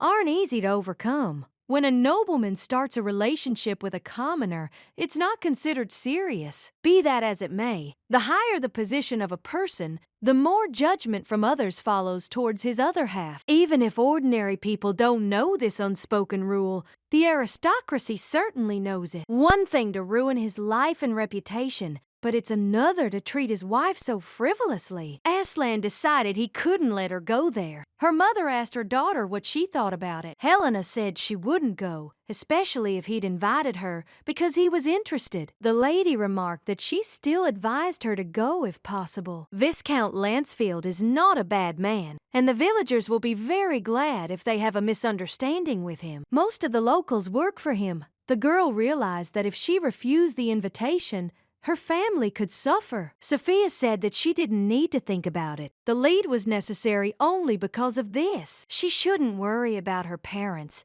and remember that it hurts to do what she wants. If Viscount Lancefield is truly as good a man as Lady Garnet describes him, he will not take revenge on her for her refusal. But the problem is public opinion. If she refuses, then this woman will certainly spread this information throughout the village. Violet's family coldly rejected Viscount Lancefield's invitation. The Viscount most likely invited her simply because she wanted to thank her for her help during the festival. So Helena said she agreed. Her mother asked if it was true and inquired why she had made such a decision. If you think about it, it's impolite to refuse like that. Nothing will happen, so Mom shouldn't worry. Aslan approached her and said that, in that case, he would go with her, because with him, she will definitely be safe. 2 days later, Aslan finally decided to go with her. As it turned out, the Viscount's estate and Violet's family home are located nearby. The girl was surprised because she didn't know, since they had never crossed paths with him before. The Duke remarked that this only meant that he was no longer such an influential aristocrat. They arrived. Helena thanked the gentleman for inviting her, and the Viscount was very glad that she also came. Aslan remarked that he was happy to meet him. His name was Aslan Tordel. The Viscount remarked that he was pleased to meet him. The table is already set, so he asks to follow him. The man led them into the dining room, hoping they wouldn't mind if his family joined them. The gentleman introduced himself. Helena introduced herself too. His family also told him how to address them. Also sitting with them were Carolyn Harvey, a relative of Viscount Lancefield, and Diana, the Viscount's younger sister. Who would have thought that those family members would be here? And for some reason, they were looking at her strangely. The Viscount asked how they had enjoyed his food and remarked that he was sorry to part with them so quickly, and also wanted to speak with Monsieur Tordel. If he smoked, he could follow him into the smoking room. But Aslan apologized and said that he did not smoke and could not stand the smell of cigarettes. Then the Viscount asked if he played billiards. Aslan turned to his wife and asked if she would mind if he stepped away for a while. Helena, of course, didn't mind. Aslan enjoys playing billiards in his free time. The Viscount shared that he also loved it, so he asked to come with him. Aslan asked what he wanted to discuss with him, At first, the gentleman didn't quite understand what he was talking about. Aslan noted that he was obviously looking for an excuse to talk to him privately. The Viscount became embarrassed and remarked that he had been discovered and that he actually wanted to ask him one question. The Duke asked what question he wished to ask him. The Viscount remarked that he was very fond of Lady Helena. It became even more obvious during dinner. He kept his eyes on her throughout the entire meal. Aslan noted that he hadn't even noticed it. The man thought he was very worried about her. To tell the truth, he was very interested in the lady, but when he saw the way he looked at her, he decided to give up his feelings. So he wondered if the master really loved her. Aslan confirmed it, and then he said that she was a person who was more precious to him than his own life. The Viscount added that he was so frank and asked why they didn't play billiards as planned. If that man's words are true,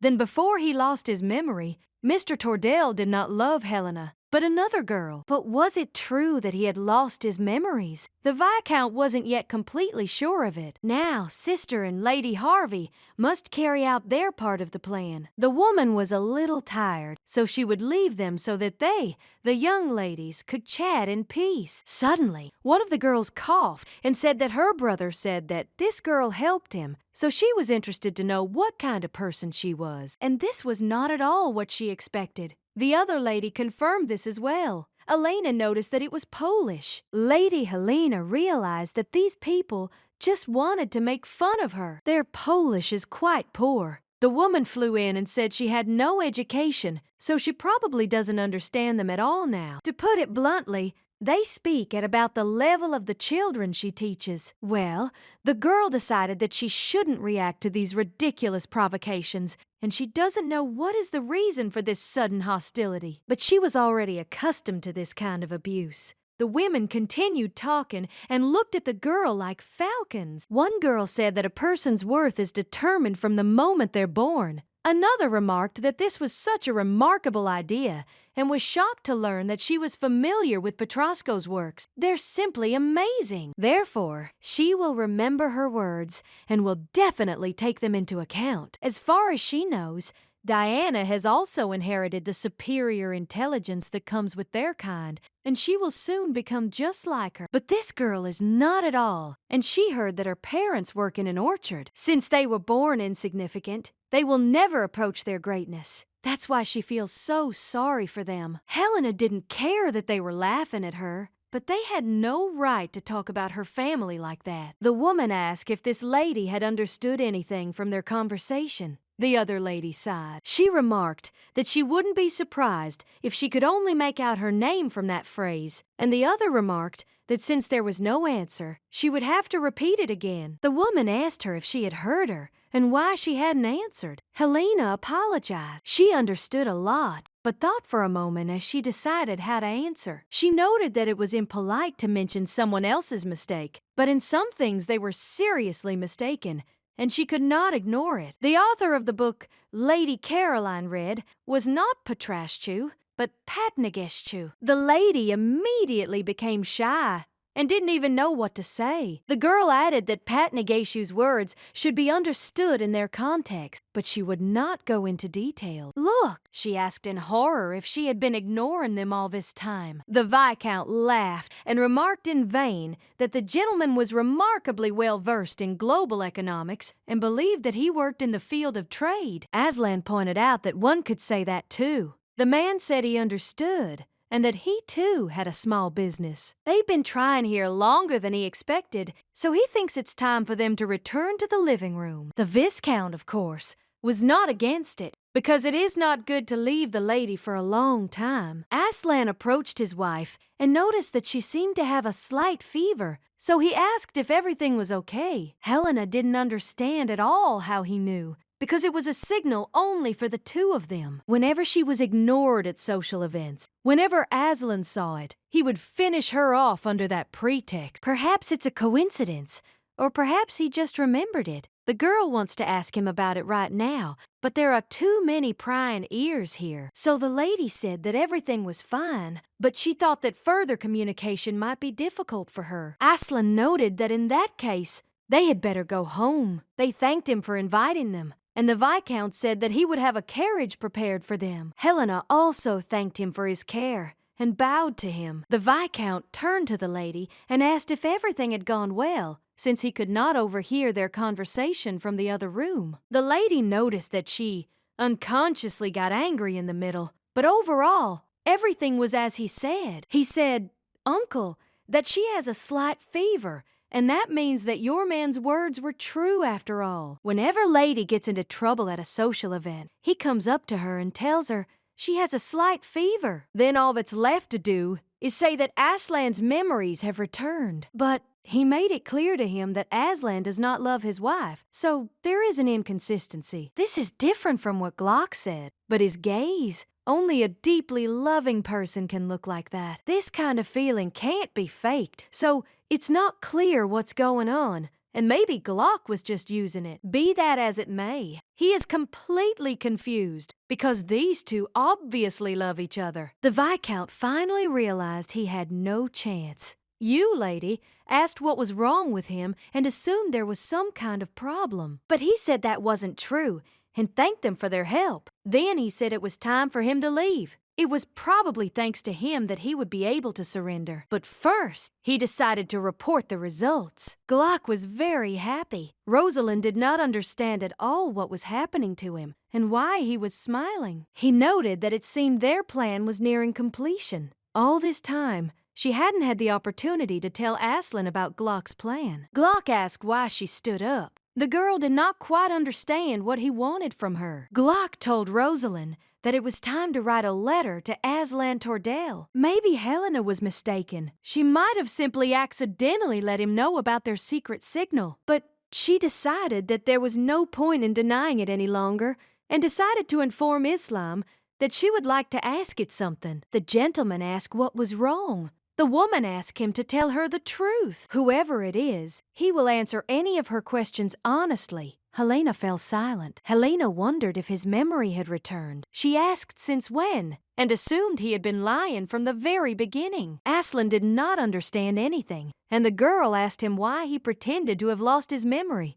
and thought that it amused him. Helena asked him if he found it funny how someone who knew nothing tried to help him remember everything. The gentleman told her that everything was wrong, and he didn't want to deceive her. He did lose his memory, but during the time he spent with her, his memories returned. However, he hadn't had the opportunity to tell her about it. Helena asked if he really meant there had been no opportunity, because he could have done it at any moment. If only he'd just admitted that his memory had returned when they were talking about it, then she wouldn't feel so stupid. Aslan wanted to at least try to justify himself, but he couldn't even open his mouth. The Duke had no idea where to begin or when to stop. Aslan has been hiding something all his life. Speaking openly is dangerous, and sincerity is a weakness. A weakness that could become a serious threat to a person if it were suddenly discovered. Politics, economics, history, philosophy, and art. All these disciplines teach a person to watch every word he says, and he simply could not speak frankly with people. Therefore, Aslan was simply unable to fulfill his wife's request and answer her honestly. Helena noticed that he wasn't even trying to explain. Aslan was completely shocked and silent about it. The girl told him that broken trust is like a broken vase.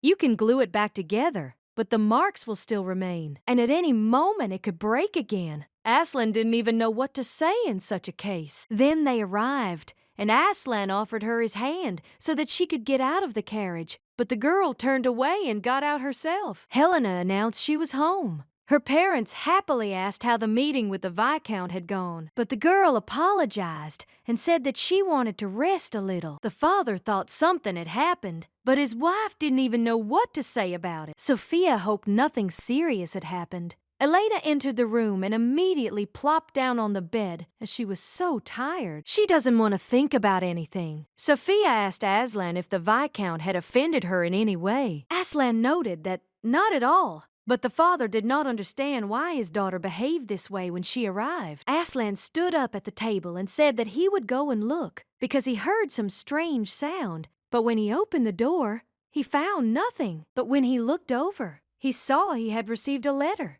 Sophia also came over and asked who it was, but the gentleman said that there was no one, but she was looking around just in case and would be back soon. The letter stated that he knew Helena Lariston's real identity. Aslan and everyone else did not understand who wrote it and thought that it was from Rosalind Feridote. After that, he clutched the letter in his hands and decided that he had to go to the center right now. His parents asked him where he was going and assumed that he needed to leave for work. The Duke said that he urgently needed to go to the center and asked that they not tell their daughter that he had left so hastily because Aslan doesn't want to bother her with trivial matters. The master couldn't understand how she dared to frighten him with these ridiculous threats, so he'll make her pay for it. Helena sat in the garden. She remembered her mother saying that the Duke had left early that morning due to numerous work commitments. Yesterday, she wanted to apologize for her presumptuous behavior, but she decided that she should have just left everything as it was. Her mother came up to her and asked what had happened. She thought the Duke had done something bad to her, but the girl said that wasn't true. Then the mother assumed that the two of them had had a fight. Helena said it was all because she was narrow-minded. She thought Aslan might be mocking her and ignored what she had the courage to think about seriously. Sophia remarked that she couldn't be sure, but she didn't think the Duke looked like the kind of person who would laugh at her and ignore her. The daughter agreed with her, and then her mother remarked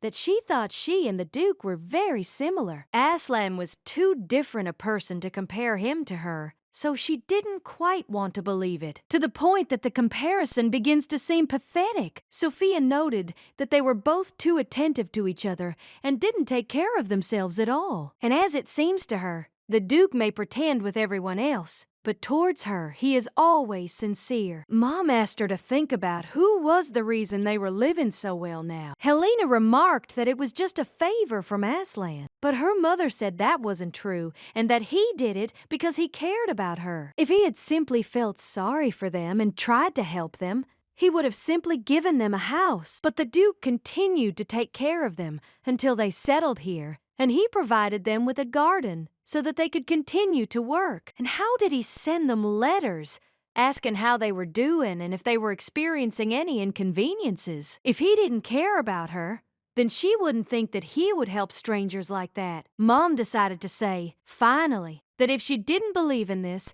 then she couldn't do anything about it. If she reads the letters I wrote to them, the Duke, she will definitely change her mind. The Duke sent them all these letters, so Mom asks her to read them. When they ate together, he learned that Helena liked food with a strong taste. Today, while doing the dishes, she looked at the flowers, and next year, he plans to decorate the garden with his wife's favorite flowers. Recently, Helena became interested in embroidery, and he was sorry that she did not show it to him, apparently wondering if she would show her embroidery to her mother-in-law and father-in-law. Helena knew that he sent letters here from time to time, but she thought that they contained only a formal greeting. But that's not it at all. Mom asked if she felt how much he thought about her and cared about her. Mama said she could read as much as she wanted, just not to tell the Duke that she had shown them to her. Helena thought she knew Aslan well, but it turns out she didn't know much about him, so she doesn't understand at all why he hid it from her. If he had told her honestly,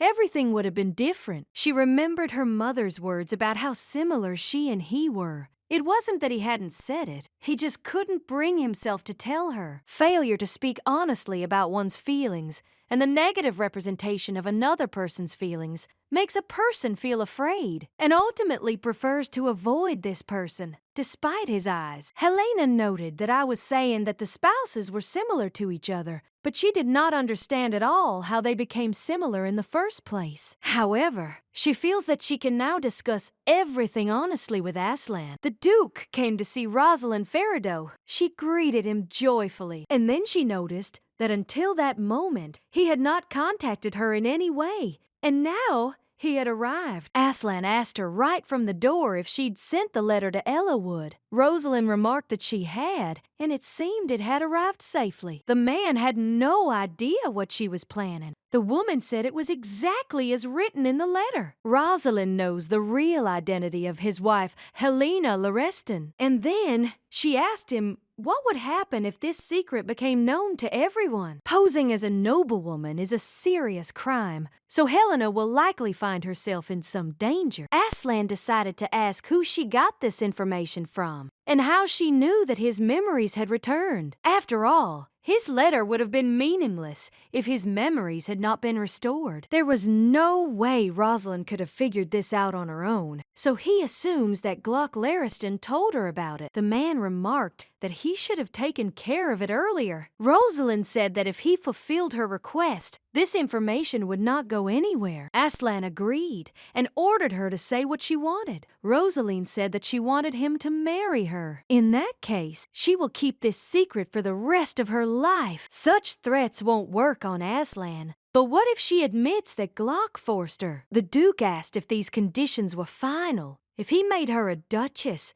would she really tell no one about his wife's secrets? Rosalind confirmed this and said that she promised it. Aslan agreed and said that he would do as she said. He will decide the wedding date himself. He will remain at the center for some time. So if she has anything else to say, she should come to his residence. Aslan said his wife was probably still angry with him. It was only natural, since he'd been lying to her all this time. Besides, while they were together, he showed himself to be terribly immature. No wonder she was disappointed in him. The servant asked the master what had happened, and he said that he was a little tired and lost in thought, so he asked him to repeat it again. Gluck Lariston approached Eston, the head of the Mechete Company, a distant relative of the Tordell family. They were often seen in the Amber House, and the last time they seemed to speak was in the estate itself. Judging by the fact that he is addressing precisely those people who prioritize his existence, Gluck Lariston really does intend to kill him. Aslan noted that, to some extent, this was expected. He asked if the people listed were connected to the accidents he had been in. He also wondered if they had found any evidence.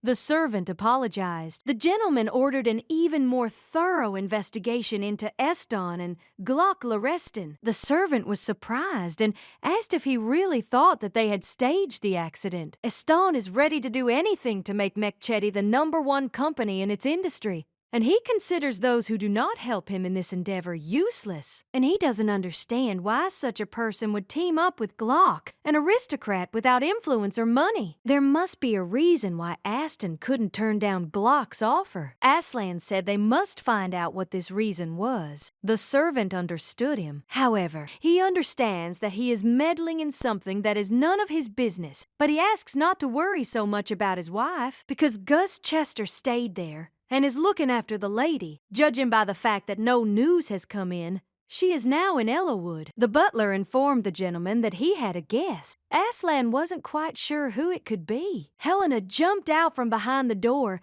and announced that she was alone, and I asked if she had disturbed his work. Aslan said that no, and asked her how and why she came here. The girl said she wanted to talk to him about something. Perhaps she had finally figured out her feelings for him. Helena asked if he could spare her a minute. He said anything for her. It was a good start. She was able to be alone with Aslan, but now she can't utter a word. Aslan doesn't even seem surprised, even though they haven't seen each other for so long. It's over. Rosalind did it, and now even if she honestly admits that he threatened her, it won't help. Rosaline couldn't believe that Aslan had agreed so meekly. This question couldn't be, but she didn't quite understand, because it had already happened. Gluck Lariston could not do this for the sake of making Rosalind a duchess. He probably plans to kill him and take all his property after they get married. It's such a ridiculous and obvious plan. Aslan thinks he can just pretend everything is going according to plan and then deal with them. Gluck asked Rosalind if Aslan had come to see her today, and she confirmed it, after which the guy asked how everything went. She said that he must marry her if he did not want Helena's secret to be revealed, and he agreed. As I expected, Aslan's weakness turned out to be precisely this woman. Gluck asked if the master had told her she needed to begin wedding preparations. Rosalind confirmed this, adding that he would set the wedding date himself. Gluck was very pleased and said that everything was going better than he expected. There is very little time left for his plan to come to fruition. Aslan's wealth and power will be in their hands. Glock asked me if she was excited by the news. She'd finally received the title of Duchess she'd dreamed of. Rosalind didn't know what to say, and he asked her if anything was bothering her. Everything is going exactly as he planned. All that remains is to finish it. If Glock had seen Aslan at that moment, he wouldn't have spoken like that, because it seemed like he was just a little bit closer to hitting her. Rosaline should have escaped from him long ago, but she should never have agreed to this plan in the first place. She didn't want to check that it was already too late. Meanwhile, Helena was writing a sheet of paper. When Aslan returns, she will need to have a serious talk with him. The father asked his daughter where she was going. She said that she wanted to send a letter to the Duke. It seems like just recently she was in a bad mood, but it looks like something good happened. Sophia said that everything was fine.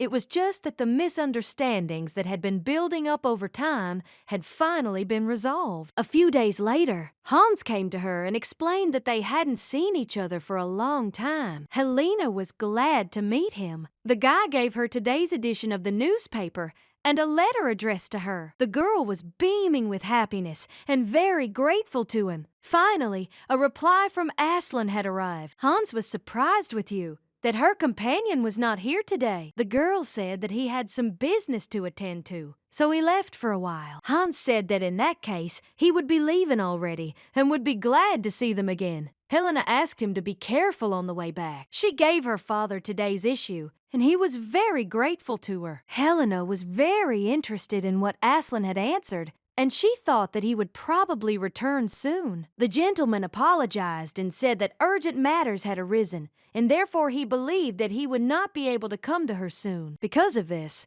the girl became very upset, and her parents noticed this and began asking what happened. Helena told them that he had some business to attend to, and that he was forced to stay in the center. He was not the type of person who would avoid her, so perhaps something serious had happened. The girl thought so too. Normally, she would have simply waited for Aslan, but now, for some reason, she had a bad feeling. So she decided that this meant she needed to go to the center in person. Helena turned to Aslan and asked me if he was curious to know what she wanted to tell him. They arrived. The man remarked that he was curious, but he had to go already. In his letter, he mentioned that he had some business to take care of, so he asked her if she would mind if he listened to her after he finished. She actually wrote to her mom about this, and she thinks that they really should talk when he sorts everything out. That's a good idea. It's unclear if everything will be okay, and Rosalind feels like things are getting more and more serious. Burst into her room,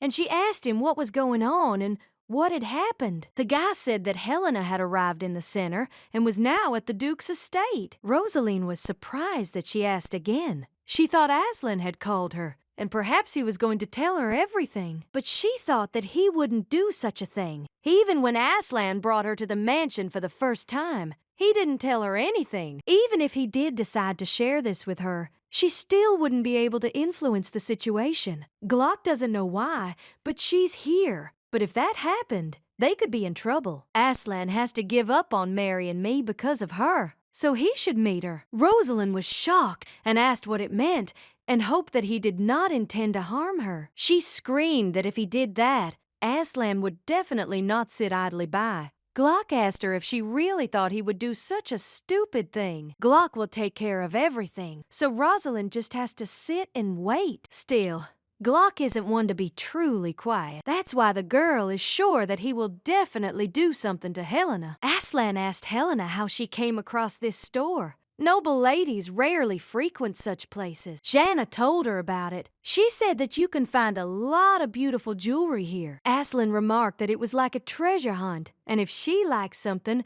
she should just say so. The girl noticed something beautiful, and she decided that if the price was reasonable, she would like it. Well, when she saw the price, she realized she didn't have that kind of money. Aslan watched all this. After this, the man approached her and asked why she changed her mind. Helena said that she doesn't really like the music box, and if she buys it, it will just gather dust somewhere. Aslan said that, in that case, he wants it to be his gift for her. Helena became very embarrassed and began to say that this was not at all necessary, but the Duke insisted that she take it, and after that, The girl finally agreed. Previously, she thought that Aslan was just a kind person, but those letters convinced her of the sincerity of his feelings. The music box would soon be sent to Elwood. Helena was very grateful to him. She noticed that it had started to rain, and by the time they walked to the carriage, their clothes would be soaked through. Aslan said he'd get an umbrella and walk straight into the rain. The girl still tried to stop him. She was worried about Aslan's clothes, not her own. The rain began to pour harder, and the girl was not sure that Aslan was okay. Suddenly, someone in a raincoat approached her. She was surprised and didn't understand who it was. It was Glock. He noted that they hadn't seen each other for a long time. That voice was definitely his. Glock asked if he should call her by her real name. Now she was absolutely certain that he was her half-brother. She asked him what he was doing there. Glock looked like he was seeking revenge on his little sister, who had betrayed him and run away. The girl tried to ask someone to help her, but he said that no one would help her because the street around her was empty. Helena began to cry, but he told her not to be so afraid, because if she did what he said, then everything would be fine, both with her and with Aslan. She had no idea what he wanted. Glock said she had to go away, somewhere far away, somewhere Aslan definitely wouldn't be able to find her. Only she realized what Aslan really felt for her. Only the chance to finally talk to him came up. She posed as an aristocrat. By posing as someone else, she obtained permission to marry the emperor. This alone would be enough to accuse her of deliberately humiliating their ruler. Helena had no idea what he was talking about. If she didn't leave Aslan, they would both have to stand trial. In one instant, he will lose all his wealth and influence, for which I fought so hard. And it was all because of her, an insignificant commoner. That's why she agreed to this. Helena said she would leave. Then Aslan approached her and apologized for keeping her waiting. He noticed that his wife was in tears, so he decided to ask what was wrong. Helena said she had to leave, but he didn't quite understand what that meant and assumed something had happened at her house. The girl apologized, but he screamed and asked her to first return home and calmly discuss everything, because she can't leave without sharing at least some details with him. They have already left. She is still the same. So the gentleman does not understand at all what happened while he was gone. It's possible that something happened at her home, or it was something else. It's completely unclear what news she could have learned in those couple of minutes that he was gone. Or maybe it was Glock Lareston and Rosalind Faradote's doing. What if those two were threatening her? Everything is so confusing. We can't make hasty exits, because nothing has been decided yet. The gentleman reported that his wife's room had probably already been prepared. The butler announced that he would see her out, and suddenly, Aslan fell. The butler and Helena were in complete shock and ordered that a doctor be called immediately. The doctor said that it was nothing serious, but the body was very exhausted. He needs to recover from overwork and constant lack of sleep. He told the lady that there was no need to worry because he just needed to sleep. That's all. The butler thanked him. The girl was shocked by how busy he had been, how exhausted and sleep-deprived he had become. The butler noticed that his master, in truth, had been working too much lately. As far as he knew, he slept even less than 2 hours a day. The gentleman returned to the center so suddenly. He was completely immersed in his work, barely eating, and they were very worried. Helena asked if there was anything else. The butler said he couldn't share details with her, but he did everything he could to protect her. Perhaps Glock Lareston had said something as unpleasant to him as he had said to her today. It must have been her that brought him back here. He was willing to do anything to keep her safe. And Helena almost ran away from him, only because she believed Glock's words. She wants to hear a lot from him and say no less in response, so she asks him to wake up quickly. The girl spoke these words to him with a smile and tears in her eyes. Helena held his hand all this time and suddenly realized that Aslan had woken up. He was surprised to see his wife standing next to him. She was very happy. He had finally come to his senses, and it was such a relief. The gentleman was surprised that she had been here all this time and apologized for causing you concern. Helena said it was nothing special. In fact, it is she who should apologize, and it seems to her that she often disturbs him for no reason. His body has not yet fully recovered. The doctor said not to get up, but the Duke said it wasn't necessary, and it seems she wanted to talk to him. Aslan also needs to discuss something with her, because he has been putting it off for a long time. Helena, of course, agreed with him, so they began talking. Rosalind was shocked when Glock said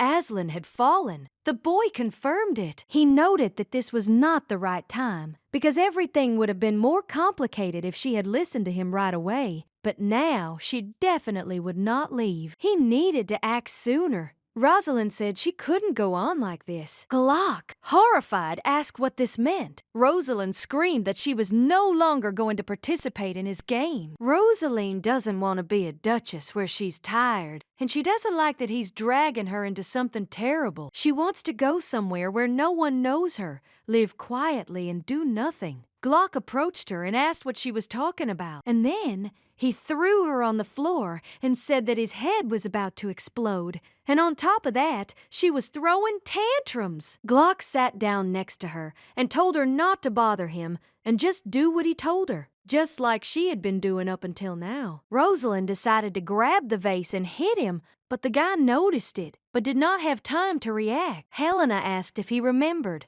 Introduced, telling him that broken trust is like a broken vase, and even if you glue it back together, traces will still remain. Aslan confirmed this. After these words, the girl said she was wrong. People's feelings, their trust in each other, all this has nothing to do with vases and the like. Even if there are cracks, they are just a reminder that they should not make the same mistakes. What their relationship will be like in the future depends on their actions in the present. Aslan was surprised when he heard what happened next. Helena said that this was why she wanted to talk. Only by talking to each other could they build a trusting relationship. And she also wanted to tell him that she truly loved him. For a long time, she hid her feelings, avoided him, and all because she was afraid that she would reject her, that she would be terribly hurt. Fears overcame her, and she preferred to deal with them alone. At some point, she felt she couldn't take it anymore and ran away. She apologized to him for leaving him without saying a word, and apologized for the harsh words she said to him in the heat of the moment. Aslan thought it was his fault, but the girl said she didn't need his changes. She thought that if she told him honestly about her feelings, he would do the same. Aslan said that, as he had already said, he had indeed lost his memory, and this had left him in shock. He was completely confused. With the help of his subordinates, he was able to remember what happened before his 20th birthday. But that was all. When he was told that she was his wife, he immediately set out to find her, to fill this gap in his memory. And when he met her, he realized he wanted to be with her. He called it a smart decision, which he was forced to accept in order to regain his memories. But of course, this was an unnecessary excuse in the summer. Although he didn't remember her, he was subconsciously obsessed with the thought that he simply couldn't leave her. The more he was with her, the more images appeared in his memory, but he remained silent. Aslan thought she would leave him if he said his memories had returned. Helena asked if she could ask him a question, something he had said and done so far. She doesn't think it was to see her reaction. Aslan said absolutely not, because he had been trying to dare to do this for a long time. And all this time he had simply hidden it, afraid of disappointing her. Having lost his memory and spent so much time with her, he realized he couldn't resist this desire. He gave her the ring. Aslan wants them to become real spouses because he loves her. By the way, Elena thought about whether it was worth telling about her conversation with Glock. She doesn't want Aslan to worry about her. Even if she reveals it, nothing will change anyway. Helena decided that she herself had said that they should be honest with each other. So she said she needed to tell him something else. And he told her to, of course, tell him. Glock Lorestan approached her today. This surprised Aslan, and he asked again. Afterwards, he started asking if the bastard had threatened her. Helena confirmed it and said he had told her to leave him. Otherwise, he promised to tell all the Odes that she had pretended to be an aristocrat and thereby insulted the emperor. Aslan remarked that it wasn't enough for him to pester him. He was also picking on his wife. Helena asked him what he was talking about, but he said nothing of the sort. She shouldn't worry about it. Helena started asking if he was sure about it. But if Glock really does do all this, then solving this problem will not be easy at all. Even if so, Aslan was already ready for this. But suddenly, someone called the master very loudly. Aslan came out and asked what had happened. The butler informed him that an unexpected guest had arrived, and he thought he should go out. She screamed to be let go immediately because she had to meet him. The maid screamed at her not to kick because she couldn't go there. This voice sounds like the voice of Rosalind Faradote. The woman kept calling for the Duke in tears. Aslan ordered to take her away. If she continues to break free, then they should call the knights. The butler immediately decided to begin, but Rosaline broke away and asked him to wait and listen to her. Helena was surprised to hear that Rosalind was there. The master ordered the butler to call the knights as well. Rosalind fell on her knees and begged him to forgive her, because she wanted to tell him something about Glock Lorestan. Glock Lorestan threatened her. She'd finally escaped that bastard. She didn't know when he'd come for her again. Rosalind told them what Glock had planned. By threatening to reveal her secret, he planned to force Aslan to marry Rosalind. Helena remembers this. He contacted his competitor, the head of Machete, and together with him wanted to transfer the loan to her and Aslan in order to tarnish their reputation. By that time, Rosalind should have already become pregnant, and other relatives of the Tordell family had to deprive Aslan of the title of head of the family on the grounds that he was a criminal. Ultimately, he would be killed and disguised as an accident. Glock wanted to use Rosalind's status as Duchess to seize the property of Aslan and the Tordell family.